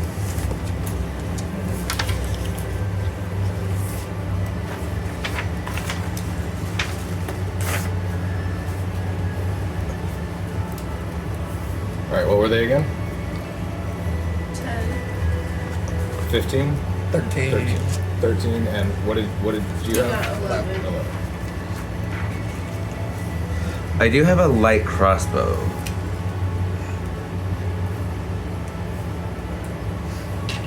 So you can technically use that for a ranged attack. You don't have to be right next to somebody. But it says slow if you hit a creature with a light crossbow and deal damage to a creature. Okay, I reduce its speed. So I just reduce its speed when I hit it? What's Bro's initiative? Did you roll? 5. So you guys are probably, you do this right, and Homeboy's not getting away today. Oh, that's how you were doing it. Okay. That's a great idea. This will also help you guys correct me if I start trying to skip people's turns again. All right. Jonathan, you may take your first action. Alright, so I am still pursuing with the quarterstaff. So 1, 2, 3. Yeah, so I'm just gonna go. I come around, so we like kind of slips up. So as I run through, not dashing, just normal run. So 1, 2, 3. Yeah, if you don't 4. dash, the slippery floor doesn't matter. And then I Just don't try to come. dash. I swing around in front of him, and as I'm swinging around in front of him, I swing with my quarterstaff right for his head. Go for it. And that is a 4 For a hit? For a hit. Yeah, that's a miss. But we'll say that awesome slide in front of him might have thrown your equilibrium a little bit. Okay, so I swing for the head that he's able to. He was slipping, so as I swing for the head, he like slips down and like just misses it. Luck of the fuck up is what just happened. And that means Vicente, it is now your turn. I'm gonna shoot him with my light bow. Right on. Do I roll the 20? So you roll for the hit, so that's roll your 20, add add your dexterity modifier. 7. That's your dexterity. Plus 2, so 9? 9. So you missed, but luckily you also missed Jonathan. Sorry. We'll say also as he slipped, he missed. Jonathan's swing and your crossbow bolt. This guy's lucky. It's because it's dark, alright? I was just shooting at the blank air. I'm angry, And that alright? makes it Bari's turn. Oh, I'm sorry. Did you want to move or take a bonus action? I'm gonna move towards him. You gonna keep drinking your beer? Actually, You can move and drink your beer. I'm gonna do both. How many times can I move? 5. 1, 2, Or 6. 6, 3, 4, 5, 6. You can move diagonally if you want. I don't care. Go ahead. Because then he would have been able to go like 1, 2, 3, 4, 5. So you could get right up behind him if you Wait, wanted to. I'm right here. And for your bonus action, do you want to drink or you want to? I'm gonna need a drink, yeah. You gonna drink? I'm gonna drink. So as he's running over, he like shoots, misses, and as you're running over, you're like drinking as you're running. I think at this point it's been like 7-8 minutes ish since he was on stage, so like he's probably still in a drinking mood. Like, oh, gotta keep. I know this is important, but Because each turn in combat, I think, is 3 seconds. yeah, for the actual combat, yeah. And then the idea is that all combat turns happen or resolved simultaneously. So we're still within minutes of everything starting. Can I push him into the water and drown him? On your turn, you can try. I think that would be a grapple or a topple. Alright, I run over there and I touch Vincenzo and I cast guidance on him. And So- what buff does that give him? So on I your got next- molested by guidance. So, You got molested by a lizard. I just touched you on the head, gross. I'm a victim. So, Oh, girl, my tuck. the next time you roll, you can also I thought she was giving me trauma, but she gave me guidance. The next time you roll, you can also roll a d4 and add that to it. So you can roll a d4 for you. For that set, I think it's the pyramid.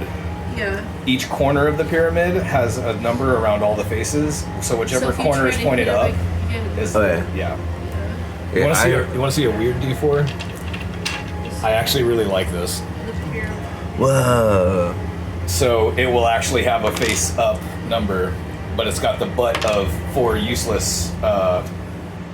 That looks like You also have that one. Yeah. looks like the Sims thing. It does. It looks like the little icon to pick your sim. Oh, interesting. Do you guys know what a D3 is? Oh, wow. It's a log. It's a log with 3, so it's like a triangle-shaped log. So you roll it, and like, yeah. So the next time you do a roll, you can roll that D4. Looks like we also have a D1. But So that's it's just like it's a tube that's like got like the sides are like shoved down like that. So you roll it and it always lands on the same side every time. of course. And it's a D1. Gosh, I need one of those just for the collection. All right, and any bonus actions? Ah. So if he decides to flee, he activates 2 attacks of opportunity. Yeah. And Legba, beak towards the ceiling and with an exasperated look on her face, clucks her way to right over behind Bari. Wait, how long ago did I meet Lebba? Legba's my chicken. That's the chicken. Oh, yeah, wait. leg was the chicken. Wait, how long ago did I meet you? I'm wondering So how. it was at least a week ago that y'all had the open mic night where you sat down because you saw she was a fortune teller. You sat down and went, "I'm gay," and she said, "I know." So I just forced myself to be her gay best friend. I don't really know what y'all decided, but you ended up sitting at her table. I don't know that you ever had her permission. She might just be tolerating you. Yeah. You can't shove. Shove is the thing. But she is also spiritually aware, and she's into divination, so she might know things about you guys that y'all don't even know. And she may or may not choose to ever tell you that.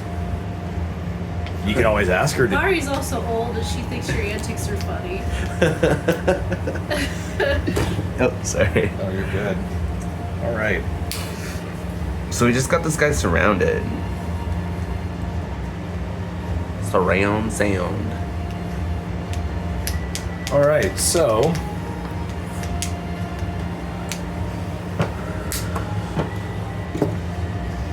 he's going to swing at Jonathan. Oh, oops. My other.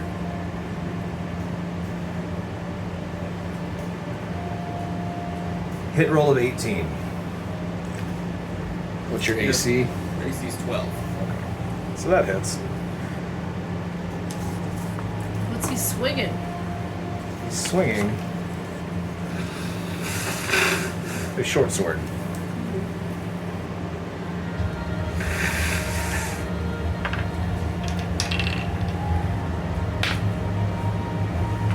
He deals 6 damage to Jonathan. Uses his bonus action, using cunning action as a disengage, and tries to run. Okay, so do we both get an attack of opportunity against him because he ran right past us? He has disengage as a bonus action. Okay. So I think disengage works on me, but I don't know if it works on everybody else. Does it? Oh, because he did attack you. Yeah. So we're gonna say that both Vicente and Bari get an attack of opportunity. So You get to swing something at him. Your choice. can I try to tackle him into the water? You can shove. So if you succeed on a shove, you can push. It is an attack of opportunity. That's a full action, right? Because I'm trying to drown this bitch. That's all in my head. So this is a little bit of what I was worried about today. Is why I got nervous. Is like, what if I don't remember the rules? It turns out I don't. So this was a good thing to worry about. Attack of opportunity, 5e.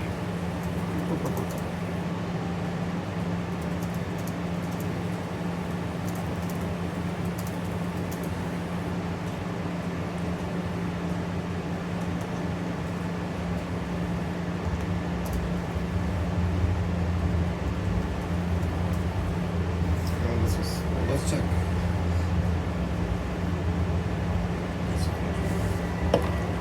Waiting. Must be able to see them. Just use your reaction. Jinx. Just kidding. You drank your beer, right? Yeah. So then you don't have a reaction I don't have a reaction. because you used your bonus action to drink your beer. And also, actually, Ah, I okay. think that disengage does actually prevent all. Okay. Does it? Okay. Yeah. This is prevent any opportunities. Actually, no one gets an opportunity. So he scrambles over to the wall and turns to face the party, ready for your next actions. So then that changes to Vicente's turn. No, is it Jonathan? Oh, sorry. Jonathan is the one who's next, right? Yes, Jonathan is first in this initiative.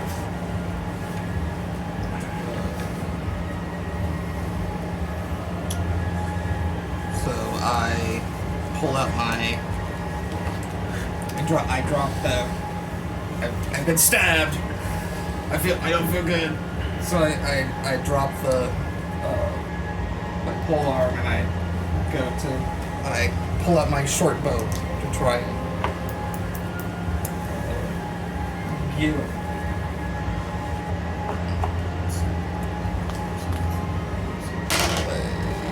Natural 1. Uh-oh. Do you That have should that make sense. table?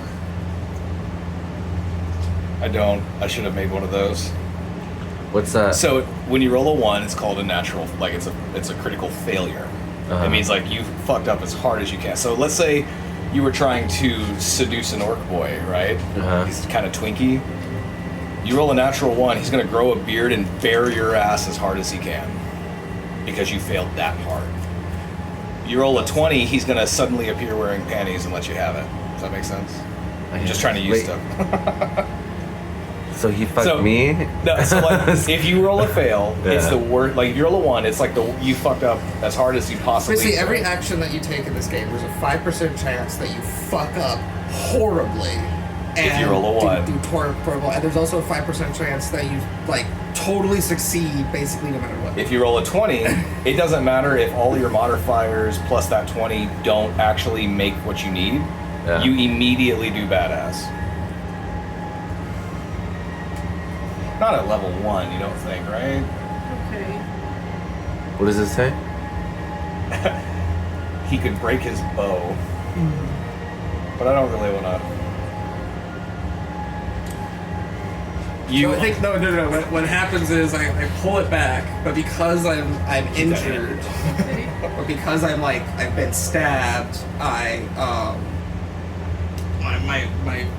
form is off. Can and I this affect accidentally- other people? Like, because his form's so bad, he thinks he's about to shoot him, but When he I- actually shoots When you somebody. guys are higher level and it's not as likely to fuck up the party, I would have had him like accidentally like shoot you or Bari in the foot or Here's something. what happens. So I'm hurt, so I go to pull back the bow, but like I accidentally left my left hand slips, and the bow just hits me in the face and does a damage. Sure, take 1 damage then.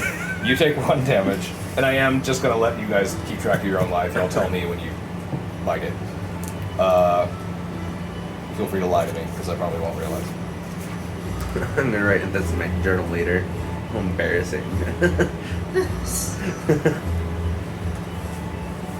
You take 1 damage, but coincidentally, your bolt does happen to hit this guy's ridiculously flailing cloak and land in the wall next to him. So he's pinned to the wall. He may not know that, but he probably is, yes. Next turn would be Vicente. Vincenzo. Then. I'm gonna straight up just stab the guy. That's been working pretty good for you tonight, right? Yeah. Go for it. Roll the 20 to hit to see if you can hit him. Oh, I'm also prone. I've decided. I, like, fall. Add Seven. a D4. Add the D4 because she gave you That's guidance. this one? That's No, the, this the one. pyramid. Right. Well, What's your- you add what- your, you add what's your your dex- strength too. What's your strength modifier? +3, so it's 7, 8, So you're 11. 11. God damn it. No. Yeah, no. If you had had 1 more, you would have hit him. You'd bonus I'm not supposed to action reveal that, but he has an AC of 12. So Wait, as long are as you guys. are you using the moon piercer sword? Oh. I could, yeah. Yes! I'm gonna use the moon All right. piercer sword. We have a thing. So you swung with the Moon Piercer sword. 12, it hits. Now roll for your attack, which That's- is 6. This yeah, one? the regular dice, yeah. 2. 2 plus what? Plus, which modifier are you using to hit? You can use strength or dexterity. Because you're a warrior. Which one's higher? Yeah, just pick whatever one's higher. Strength. So 5. 5. All right, you hit him. What happens? I'm gonna start letting you guys tell me how you damage people. How'd you hit him? Oh, I got the moon thing, and I used it because, you know, it has a little bit of leg to it. And so that made only sense, you know? Yeah, but what happened when you hit him? Where'd you swing? Do I get to decide? You can tell me where you hit him, what it looked like, whatever. You did 5 damage. You didn't kill him, but you hit him pretty damn good. What happened? I sliced his stomach open. Oh! So he's Nice. still alive, but... So you get a good like C-section cut right across Yeah. there, right? Oh my god! Don't do this now. Fine, I'm using the pencil. And you This just guy fail. stole my pendant. Better watch out, Jonathan. He's still got it. He's still got it. So you did 5 damage, right? Yeah. All right, it is now Bari's turn. Bonus action. You can swing with your offhand, your empty stein, or whatever. Okay, yeah. Let me do it. All right, so One. What? No, you smacked you yourself literally in the face. miss him and break your stein against the wall. Or do I go head first because I'm like drunk still? You break your stein and then slam your head into one of the broken pieces and take 1 damage. Take 1 damage. Where's my All right, now I'm starting to get into the hang of this. where do I do the damage? So you can just use a piece of paper on the side, or you can Yeah. use. Do you have a pencil or a pen there? If it's a pencil, you can just write in how much HP you have. Here you go. Here's this one. Right. So look, I put it here to save my spot. What's that, Liz? it's on the sheet. Oh, there is a spot on the sheet. So this is your total, your current, you're gonna write 11 because you currently have 11 HP. But definitely use a pencil while you're doing that so you can erase it later when it changes, or if Liz heals you or whatever. I can't believe I did that. It's pretty good. Pretty good. Boom. Boom. I'm gonna need to get one of those trifolds like that used to come with the DM kit, so I can like just have stuff written everywhere. Because at this point, I'm just trying to find enough space to spread out my crown. All right, he is cut across the tummy and bleeding, but he is not dead. And it's Bari's turn. I noticed that Jonathan looks pretty rough, so I cast Healing Word on him.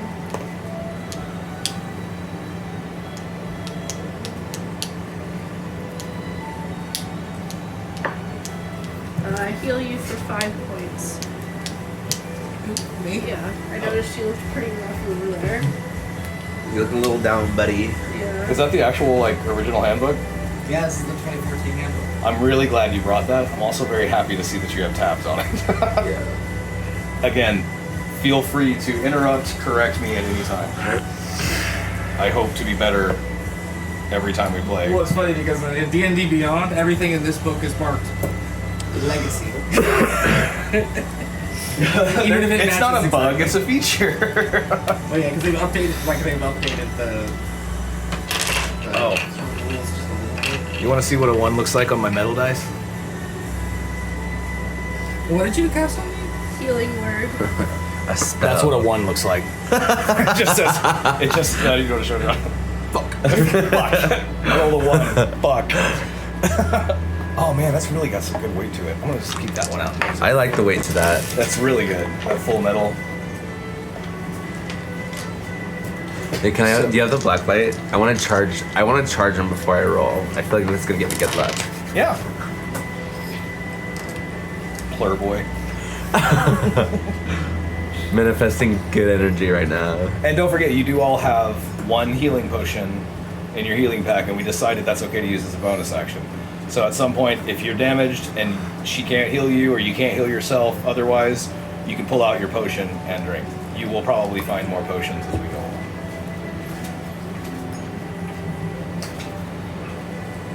You think it's a potion, but really, I replace it with alcohol. I mean, technically potions are considered drafts or spirits, so there could be alcohol in it. It might be part of the recipe. Hey, what proof is this here, Ruben? I'm sorry to say, it's just yeast.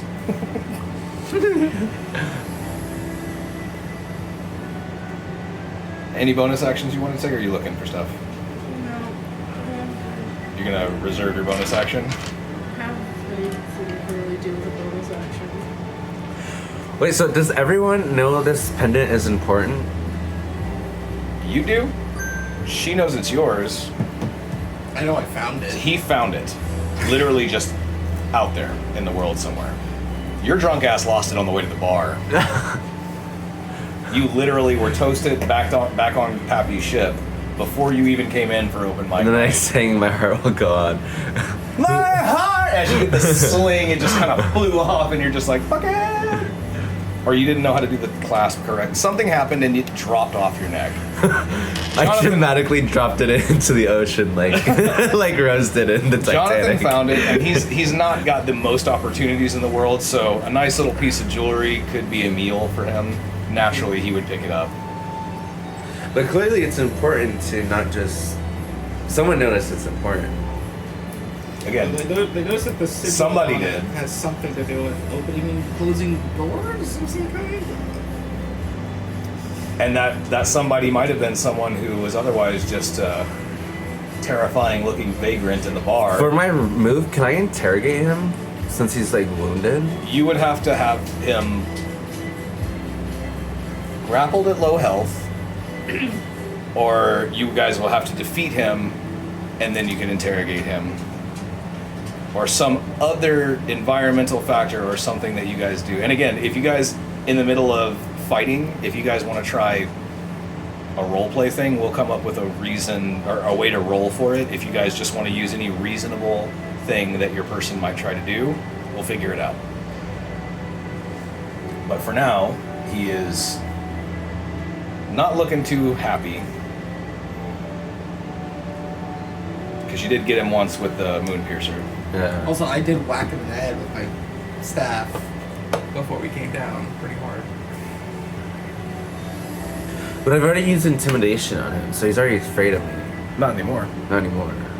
You What intimidated changes him my- back in the tavern. Can I intimidate him again? We could try that if you wanted to, yeah. And then interrogate him? If the intimidation works. Alright. So now it's the masked stranger's turn, Yeah. and he attempts to move and fails because he's pinned. He uses his action to remove the arrow and stands back up. His turn is over. It is now Jonathan's turn again.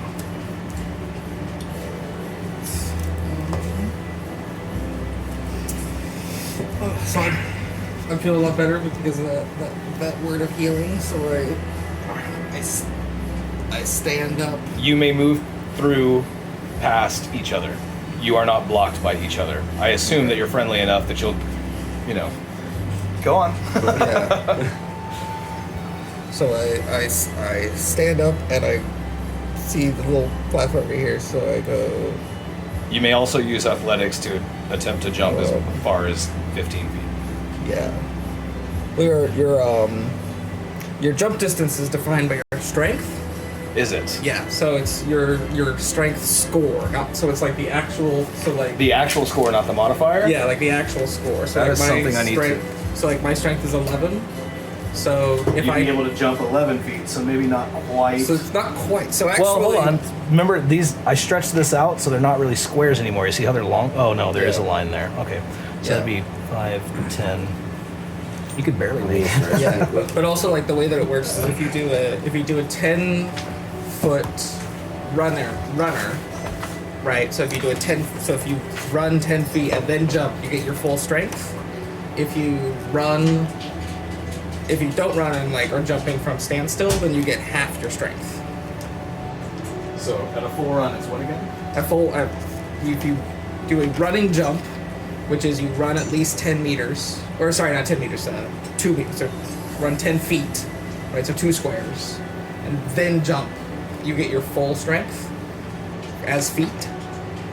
But if you jump from just a standing position, you get half your strength as feet in distance. So run 10 meters equals full strength for jump. Yeah. And say the last one again. And then for a standing jump, you get half your strength. And it's 10 feet, not 10 meters, so it's 2 squares.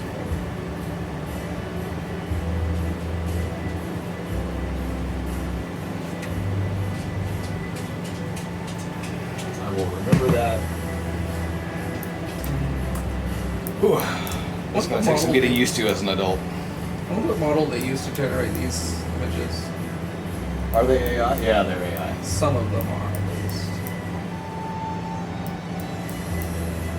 That one Is is. this Sterling? It's got to be Sterling. That doesn't sound Sterling. No, it's not. No. Also, that bitch looks like she could knock a motherfucker out. Sterling does not. Can you see the description? Yeah.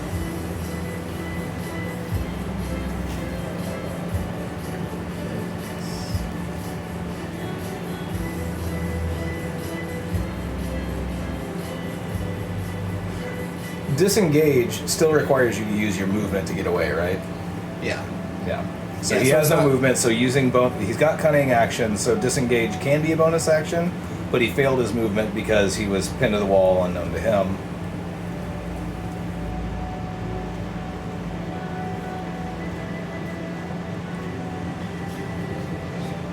Come on, right? Don't guys tell me what fucking model you're using? Jeez. We're doing, so like, for the project that we're working right now on at work is to destroy the film industry.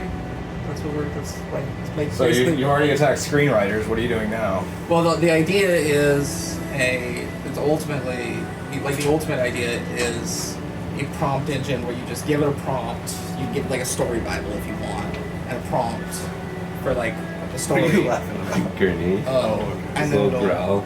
Yeah. it'll fully, and then the idea will be that it'll generate a screenplay, and then from that screenplay it will generate a storyboard using text to image generation, and then using image to video generation it'll generate the full movie. So you just say, you type in, make me a 5-minute, video about the Tortoise and the Hare having a rematch, right? And then like, it'll just like 30 minutes later and like 30 minutes and $100 later, it'll like give you the shitty 5-minute video that. Oh, that's right. There's the cash thing that we're talking about, the money contribution because of the power it takes to generate. Is that right? Yeah. Well, it's just that, I don't know. This is we're getting. Yeah. Sorry, we don't have to get that nerdy, but But yeah. when we're wrapping up, we're about to take a break after this encounter. We will take a break so Liz and I can start talking, so we can start talking about fun stuff. Good luck. Don't worry, that thing is really, really sturdy, so if it falls, it won't hurt. Yeah. So I think we were taking Jonathan's turn here. Is that right? So Even in the sunlight, you can see that glow back. I move over here to get a bit of an angle. and try with my bow again. Not slipping so much this time. Yeah. This time, like, I'm focusing. I'm not bleeding anymore, but my head does still hurt a little bit. And this one is a.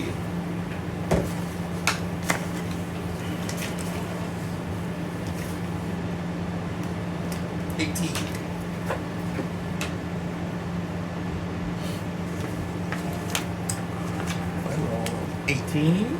That hits, for sure. And so it's 1d6 plus 1 piercing, but actually, because I can, so I will use sneak attack here, because And he's fully unaware. He's Yeah. totally. because I'm using a range. Well, it's not that he's unaware; it's that he's standing next to Ben. So Way to be a right- target helper. Yeah, so, yeah, what's opportunity to deal extra 1d6 damage if the two conditions are if you have advantage on the roll and the attack uses a finesse or range weapon. But if you don't have advantage on the roll, then as long as at least one ally is within 5 feet, then I also get the thing. As long as I don't have disadvantage. Alright, well, you hit. Tell me how much damage So you did. 2d6 plus 1. Are you serious? Yeah, which is 6, 7, 8 damage. Well, he's down. So how did that play out? I'm gonna start letting you guys tell me how your successful hits were. I should have done that from the beginning. Let's see. So he pulls the arrow out, and he turns just to sort of look towards like his adversaries. And as he turns towards me, an arrow comes shooting out and right in the neck. And now he's bleeding, and it's pretty messy. And it's pretty messy. I like how that is. So he's dead? He's dying. Bari went- Oh, Bari- was it deadly damage or not? Let's say it wasn't. Okay, because so he must have over 18 health. So technically he's at a -1 right now, but for story's sake, he doesn't have to be killed. It is your choice, though. Okay, yeah, so what's that? So yeah, he gets shot in the neck. He gets shot in the neck. Because this is like, you gotta let us know if it's lethal damage or not. Oh, is that my responsibility? Okay. Yeah, because well, if we're gonna describe what My happens- issue is potential plot lines. So I'll have to think about that for some of these future attacks. yeah. This is, I believe, the last time for this encounter that whether or not he dies matters. Yeah, so shoot him right through the neck. All right, right through the neck, and Bari, you may do something if you'd like, or we can end the combat. We can end combat.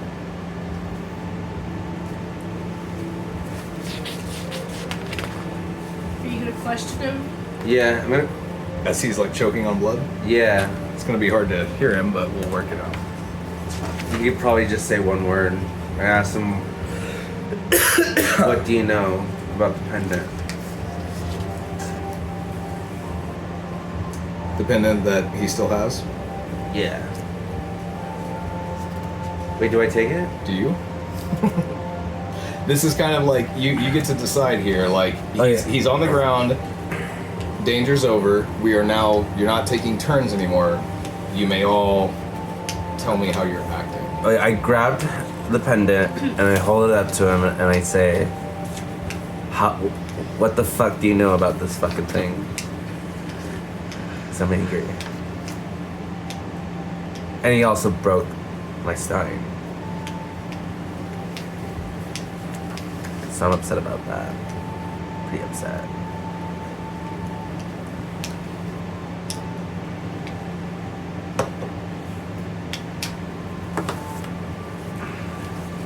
Vincenzo, you need to roll for insight. Insights. Where's that at? It's a wisdom. It'll be the eye. Apparently, those are in alphabetical order and not lined up like the other D&D sheet I've used. Insight, wisdom, so 15. Your modifier. Oh, What plus does it 2. say? Yeah. So where find Find insight and see what the little number is next to it. Plus 4. Oh. So roll a bad fortune. The 20? Yep. 17. As you begin your interrogation, his mask falls away, revealing that he's missing an ear. An ear you would recognize because it's in your pocket. Can I call upon her to... Vince, you kept the ear. I never kept anything of yours, but I never stopped looking. No, I did not just kill my ex-lover. Can I give him a potion? Can I give him a healing He's technically potion? at -1, so I would say at this point you probably want Liz's intervention. Liz, can you intervene? Yeah, I can. So he's panicking. What are you doing as this is happening? Like, are Just you... crying. I'm holding it, I'm crying. I thought we were trying to kill this guy. The players must decide whether to spare or kill Ken. Is my next line. No, please spare. I won't force you to roll for this, Liz. If we're assuming that you're in full focus. I don't have to roll. You for don't it. have I to? can stabilize him as a cantrip. So he's stabilized. Mm-hmm. We're gonna assume that somebody pulled the thing out of his throat and gave it back to Jonathan. All right. Do you want to interrogate him at all? Ask any questions, or are we just flat deciding whether or not you killed him? Just whether or not we kill him, we'll go from there. So we're deciding he's stabilized. Yeah. But, okay, Ken recovers his breathing slowly, returning to a normal breathing rhythm. I have rope, right? In my bag? Yeah. Did you take the pendant from him yet or not? Yes. Yeah, I took the pendant from him. I'm gonna tie him up, though, because I don't trust him.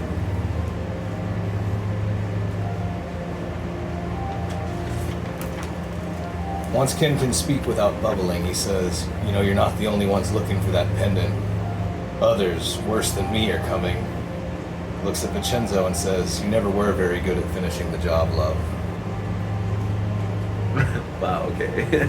Not kill him. He attempts to escape, and only Vincenzo. Wow, and only Vincenzo was close enough to attempt a successful grapple. I wrote that, just hoping, like maybe Vicente being like the most melee, maybe he'll be the closest person. And yes, you may attempt to grapple him to take him into custody. Okay, I'm gonna try to. So roll this and add your strength. Add my strength. Add your strength modifier. The little number. Wait, no. Yes, add your strength modifier. Wait, which one's that one? That's the one right Yeah, above the strength. so Yeah. plus- Or below it, whatever it says. 13 plus 3, 16. You manage to grapple him and take him into custody. You may now tie him up. I know which knot I'm gonna use. All right, so now you all can interact. You can decide what's going on here. You have your pendant back.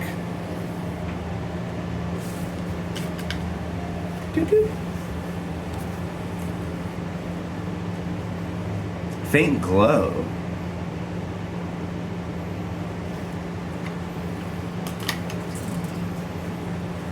Do you remember what he was doing with it when y'all first came down here?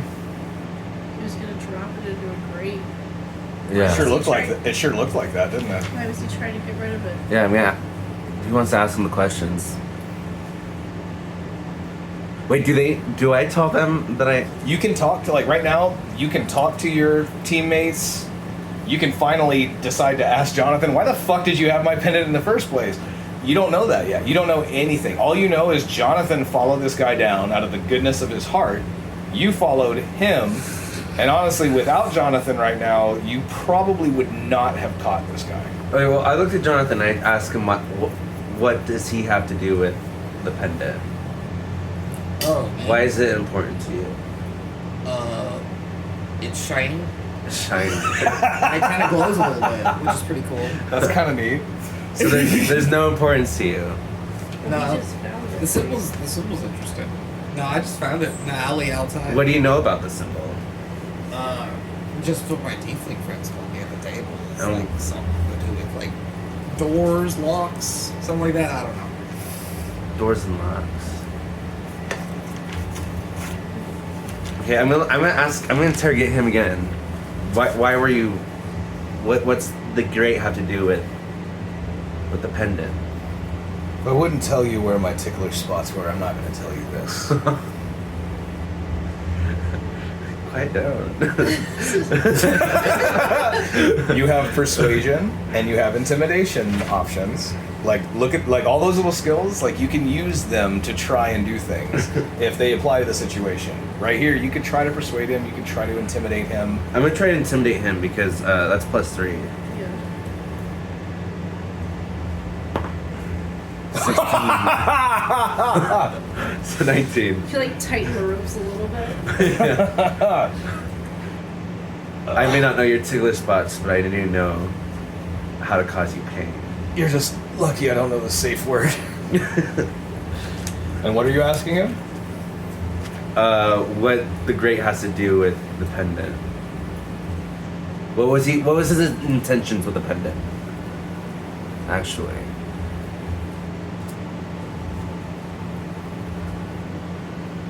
I'm gonna make sure. I'm glad I saved him.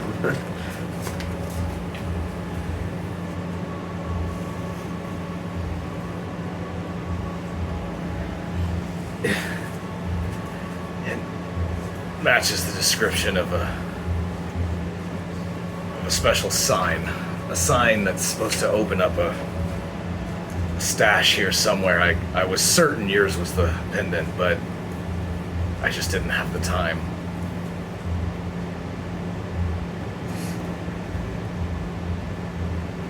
What are we gonna say, guys? He's still intimidated. You can ask more questions. Yeah. What's in the stash? What's in the stash? Yeah. It's supposed to be very, very good. How long is he intimidated for?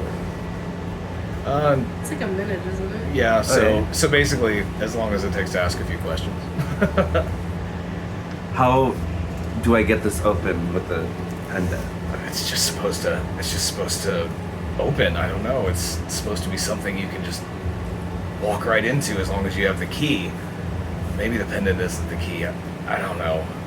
I'm sorry. I just remembered what it looked like dangling from your neck behind me.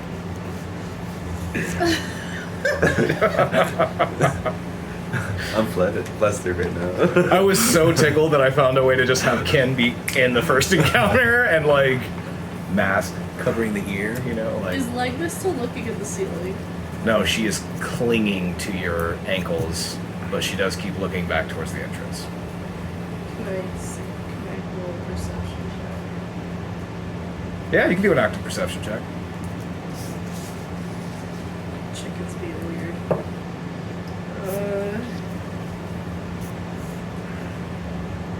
A 12.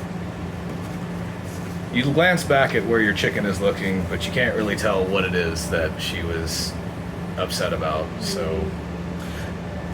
Can we bring back a character? You have him tied up. You can do whatever you want with him. Well, no, like, if there's something hidden here underneath the tavern, Homegirl might know something about it. You could try to go talk to Homegirl.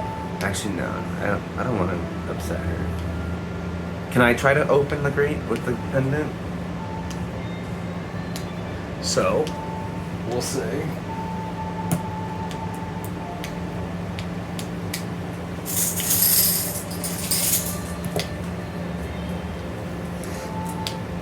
I'm just sitting down.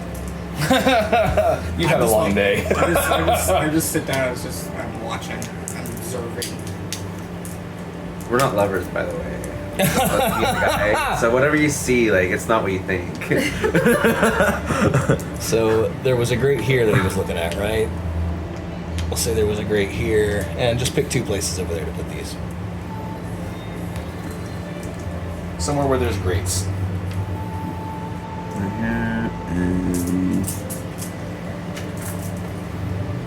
Right here.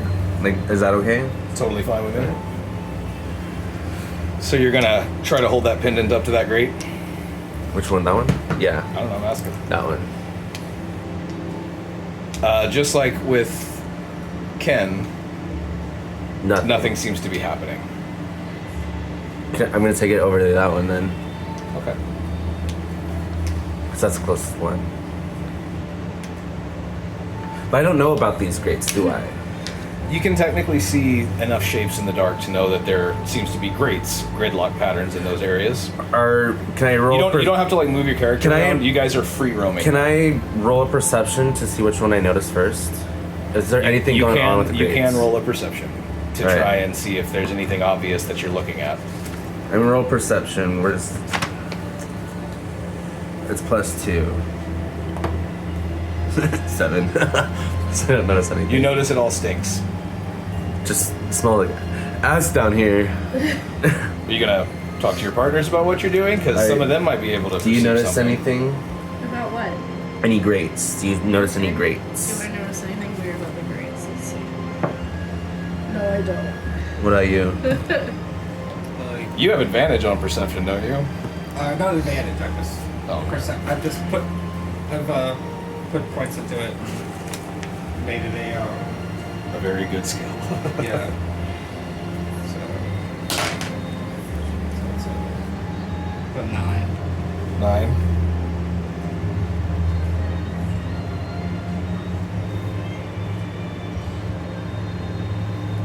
Jonathan notices footprints by that one over there. I'm gonna go over here and I'm gonna hold But my. yeah, y'all can technically all move together. You're free roaming now. There's no rules about movement or anything. Yeah, I'm gonna check this grate. All right.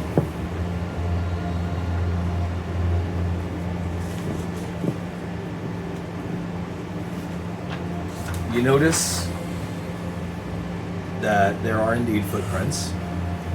That the normally wet bottom of the great tunnel is The seemingly bottom. dry and a little bit muddy. You got your bottom with you. He's all tied up. And then you do notice there is a dim glow at the end of the tunnel. What do you guys do? I'm assuming you're all there with him, looking through this grate. Did it open? So the grate is so we're just. The grate is generally closed. Yes, it seems to be closed, but like all the grates here, it is rather rusty. You want to pull on it? You want to try to break it? Well, doesn't the pendant open it? The pendant doesn't seem to be reacting beyond the way it does normally. Where's the pendant? You can always choose to just hold the pendant up to it and see, but you're wearing it right now, right? I assume. No, I'm holding it up to it. Because I just grabbed it, you know? Nothing seems to be happening, and you feel rather silly for doing it. As he holds it up, I guess it would be a perception roll, but I see if I would be maybe I don't know, maybe like Kana or history. What are you trying to do exactly?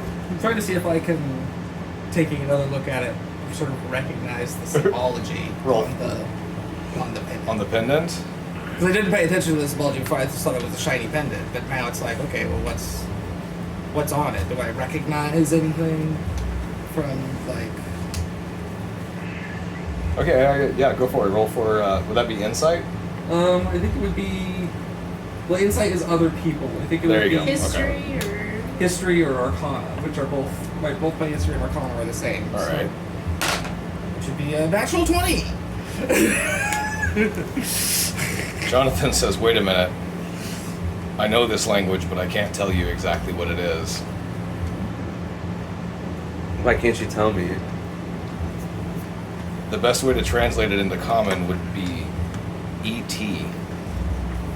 E.T. Go. Just the letters. Sounds. We'll say that they're a phonetic. The closest phonetic equivalent would be something like initials, E.T. Can I roll a perception check to see if there's anything that might look like an ET in what? In the sewers? You can roll a perception check just for your general area right now. Okay. Roll it. 5 plus 3. Or no, plus 2. You notice that when touching the grate, you can hear a tiny squeaking sound. try breaking it down. I'm gonna break it down. Yeah. Try it. And Roll it at your strength. when you get a chance, Jonathan, roll a perception. 17 plus 3. Another natural 20. You break through the. Okay, you break through the rusted grate. Like, yes, we're in. And Jonathan walks up and carefully pulls on one of the broken pieces and shows you that you could have just opened the gate.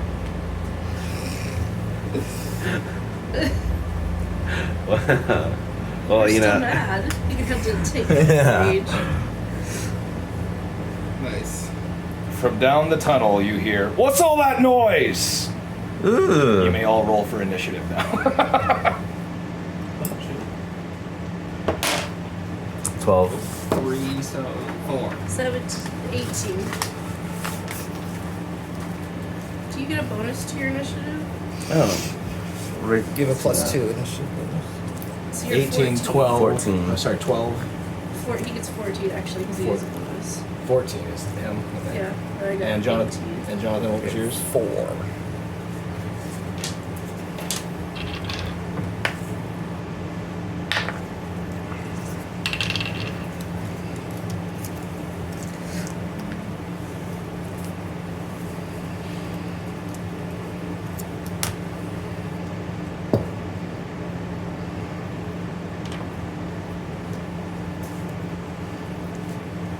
That's so sweet of me to reserve a spot for Ken at the tavern. So But he you actually. intimidated him. I'd like to point out that he actually reserves it for himself. He's been stalking you for a long time. What did you roll for your initiative? 15. So he just sat there? He didn't even want to say hello? No, you walked up to it and intimidated him. Yeah, I know, but like, You were like, My pendant's missing. He was like, "That's what I was here to try to steal, but I'm just gonna go over did he not here." realize I didn't recognize him? No, He's a shapeshifter. Oh yeah, I forgot he about was wearing a that. mask. The only reason you know it's him. Just the ear. Wait, can I look at the ear at any given moment? Yeah. Can I use that as a bonus action? Should use Yeah, I it. think I mean, so. I don't think you need to. If we're not in battle, you don't need to use bonus action for anything. Technically, you can just look at the ear. Oh, you just mean like? pull it out and look at it every now and again, like. Rub it for good luck. I mean, exactly. Yes.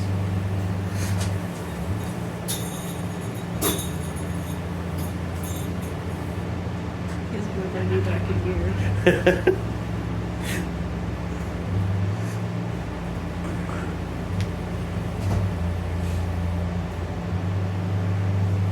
Here, catch.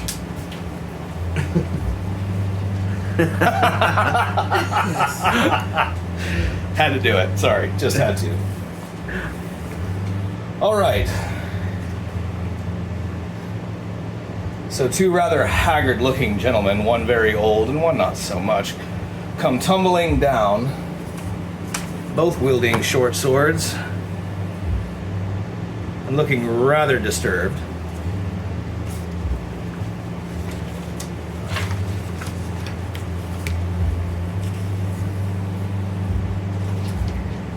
Oh, you sons of bitches. Okay. 1 second. So I'm assuming you were all over here together. Yeah. Vincenzo broke it. Jonathan calmly pulled it open like you idiot. And Mari's behind you, and your chicken is still. Is Ken still with Hug us? to your leg, seeming not so happy to be here. Did you drag Ken with us? Yeah. Okay. So He's Ken's my just kind of prisoner. chilling there. Yeah. I can use that. Can he like escape? I mean, I think he's barely alive right now after being healed. Probably not. What, you don't want to do it with an audience? He's like, well, now that you're all looking at me, I don't really care about tearing up this thing anymore. What? He's looking for lasers or reflected lights from the sun. If anybody wants to see him act like a crackhead. All right. So yes, two haggard-looking, clearly not well-to-do people come tumbling out. One of them's a little older, but they both seem rather willing to fight. And we rolled for initiative, so first turn goes to Bari as these two gentlemen come running out. Over here. We don't need this anymore. Take those two red counters and stick them right in those two spots. And then we should mark one of them, at least, as the old man or something. The older one. I'm also okay if we just like scratch out numbers on these pedestals and put new ones on the little paper. I have already learned a lot about what I'm going to do for the next time, so we don't have this much trouble.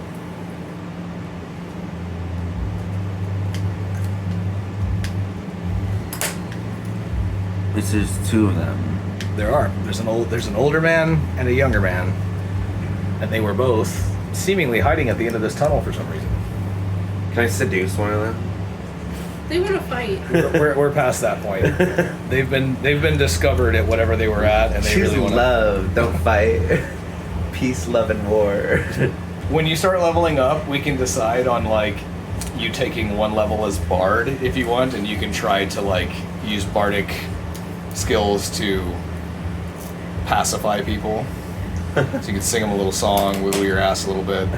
Bards are known for trying to seduce everything on the map, even the goblin dog pet.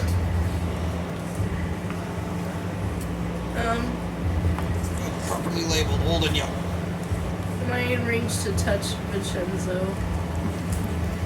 Yes. Touch him and give him guidance again. I think he still has guidance. No, you use it up. He used it. Yeah, so your next action gets the extra roll. So I get. No, you like. Because So I as don't long think as he you did have that. it, you can choose to use it. Yeah, so I don't think he ever actually used He the did. extra roll. He did. Yeah, use it. he rolled the d4. Oh, okay. We had that little Okay, gotcha. fun So- interaction about what different d4s there are. So that's it. Are you gonna move or anything? Or are you gonna stay right there? I'm gonna.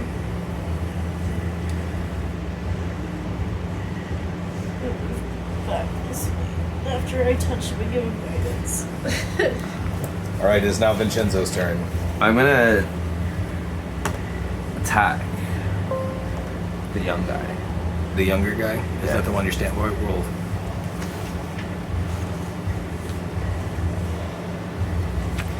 Jonathan? Joshua?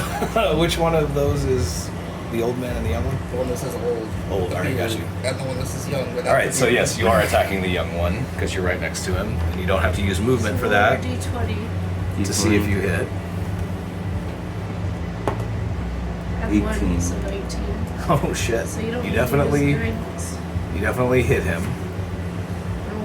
Roll your square die to damage him. You roll that over there.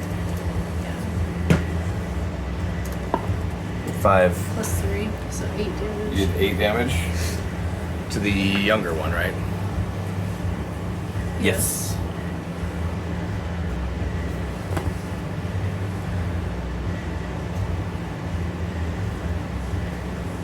Oh Jesus Christ! Take longer, why don't you?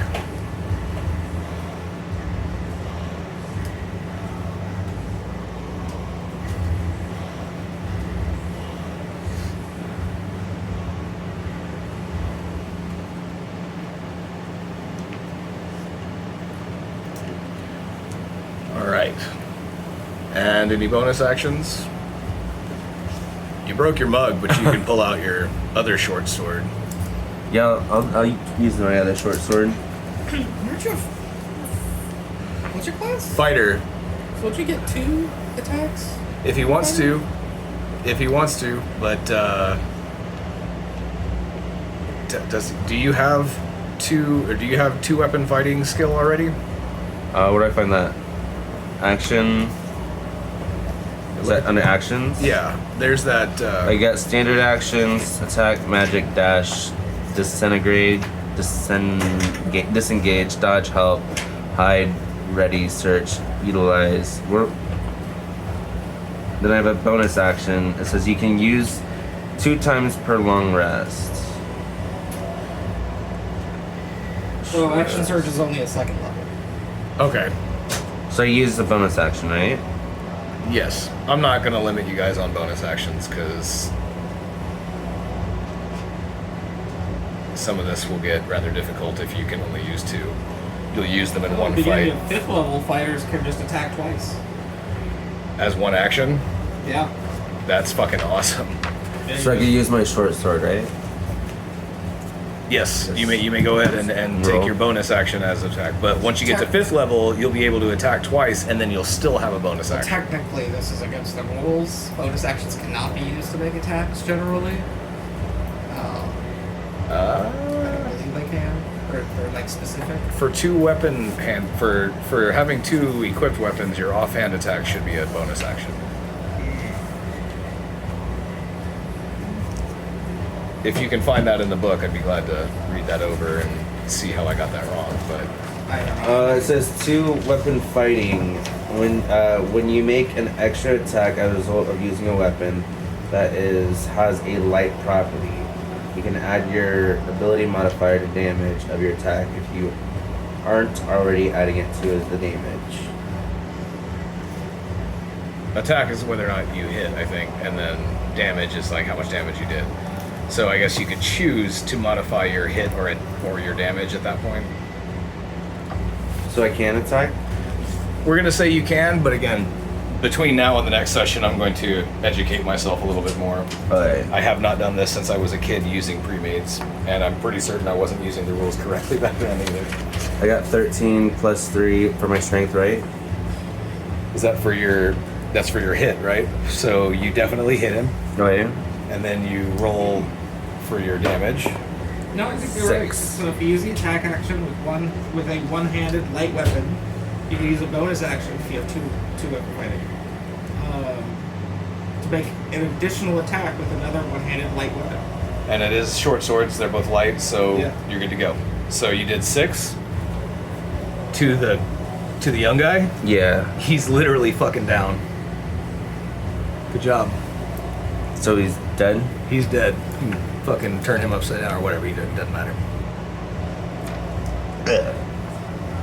So he doesn't get a turn. The veteran turns on Jonathan, because that's who's close. What's your armor class again, Jonathan? He swings feebly and misses, and has nowhere to run.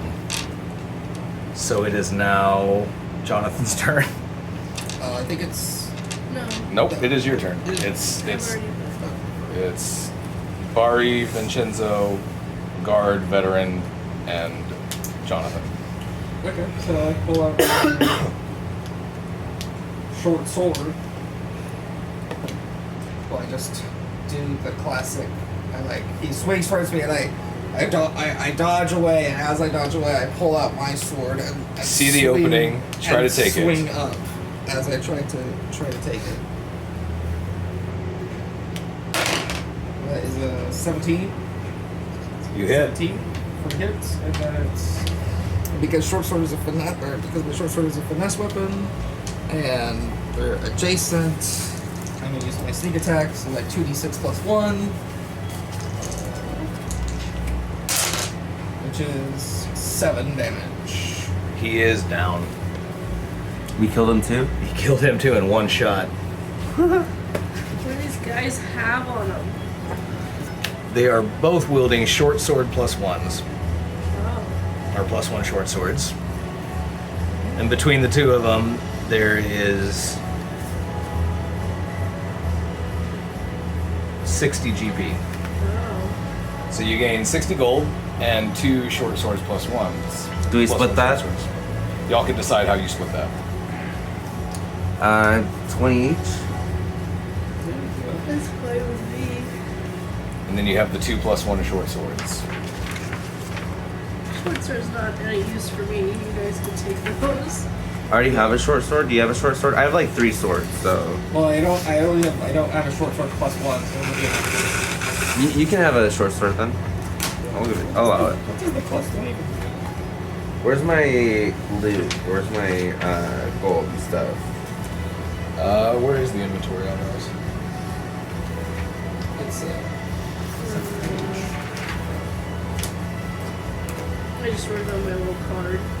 Is that CP, SP, EP, GP? GP is your gold coins. Yeah, I don't know what P stands for. I think it might be points. But yeah.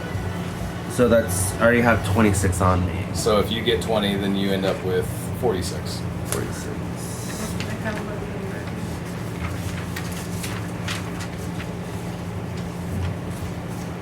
Do you have that clipboard? Yes.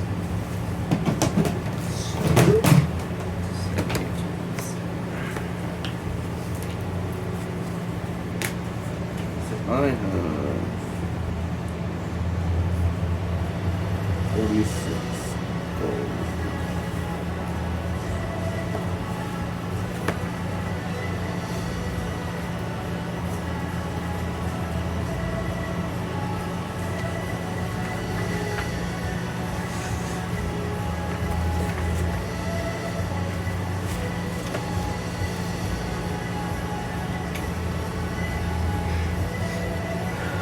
That was all that was on them?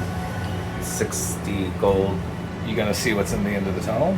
Yeah, it's glowing. We should go down there. Yeah. What's Legba doing? Legba is still clinging desperately to you. Okay. Can I roll a perception check? Because she's being needy. Yes, you can roll another perception check. Why is this chicken so needy? Oh no. I don't know why. She's annoying. I'm gonna go down to the tunnel. Since we already killed the guy. You find a small chamber at the end of the tunnel. You can see a lantern sitting on a crate next to a couple of smaller crates, clearly used for chairs. And a small locked box, open. It's not even locked. Inside you find another 20 GP, a healing potion,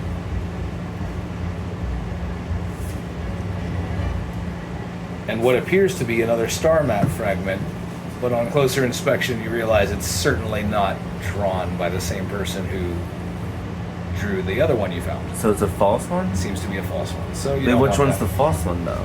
The one you just found. So it's useless. You don't need it. You're probably not going to add that into your inventory. Underneath all of that, you find 3 spell scrolls: Featherfall, Detect Magic, and Silent Image. Do we all get those, or just me? There's only one caster in the group, so so you get technically those. Liz is the only person currently. Once you attain your Psy Warrior subclass, I think at level 4, then you will have some casting ability and can use some spell scrolls. Okay, so Featherfall. We'll say Vicente pocketed that extra 20 because he was the first one down the hall.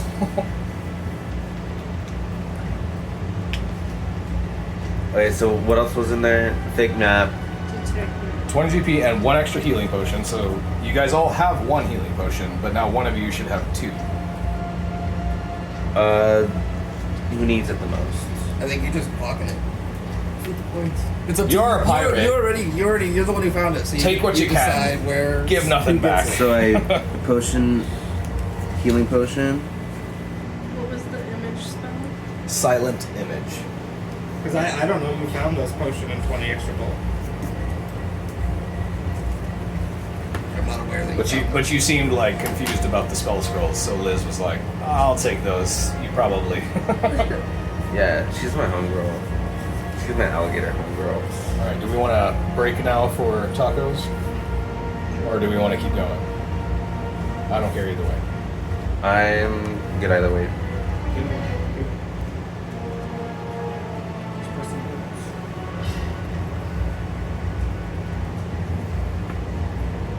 Well, I'm gonna run to the bathroom real quick. You guys can talk amongst yourselves and decide if you want to try anything funky before you leave. Should we check all the grates since they're all like? I guess. But that's the only one that had a light behind it. True.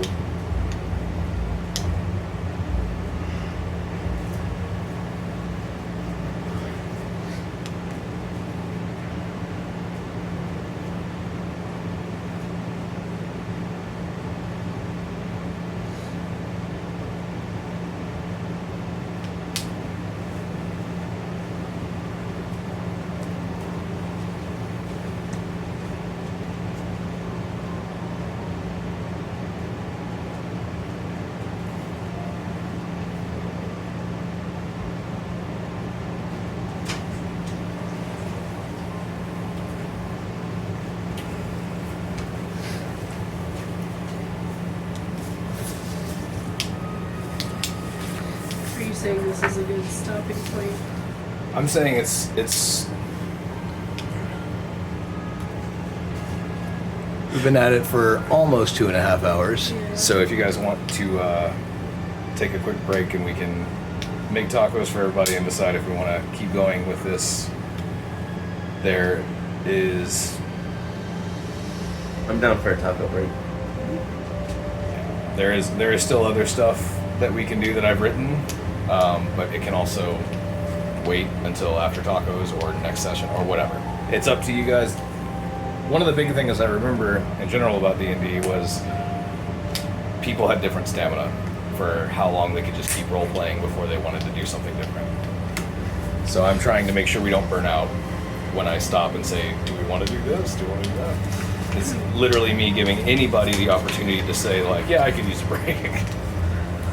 Let's do taco break. Taco break it is. And I can look up some rules and stuff while we're doing that.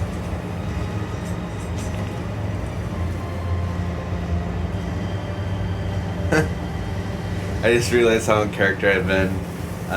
Something important was taken from me, and I'm aimed to steal it back.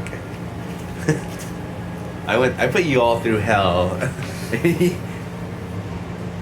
I think the only person that actually knows the most about the pendant is you, but you've been kind of hush hush about it. Is me? I mean, you're. She recognized it. I recognized it was yours because you're wearing it all the time. Yeah. But don't you have like witchy abilities? Like clairvoyancy? What if you touched it? What happens if you touch it? think anything would happen if I touch I it. don't think so. Yeah. The initials might be familiar, but that's about it.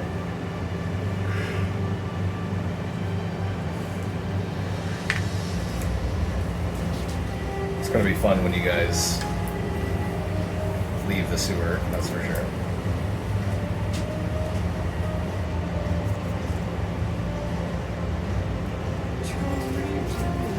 No lights to set. Oh, it's probably because I was on my phone. It's not bright enough to catch the light. Yeah, it's not like direct sunlight, so he's just seen it there so many times from us sitting on the couch and having our phones in our hands that he's like constantly looking for that light refraction now.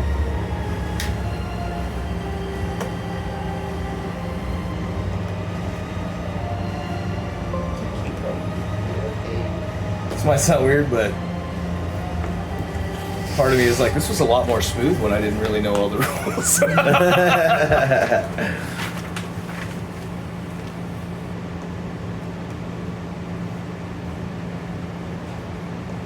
Like, one of the first dudes I ever smoked weed with in my hometown was like into nerd stuff, even though he was also kind of like gangster Mexican boy.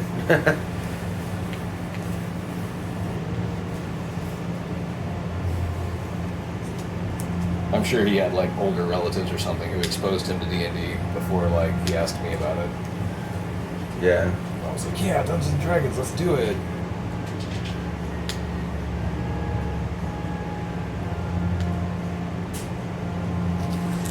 Again, I think the only reason I was DM was because I was the guy who did voices. Not that I was actually good at it. But this will help me get better, and if you guys survive it.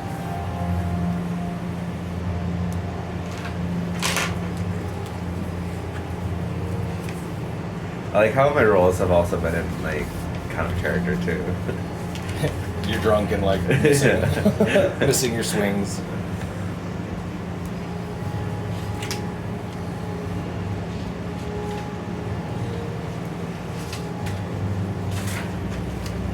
Is that the next map? That's our last. That's the map from before.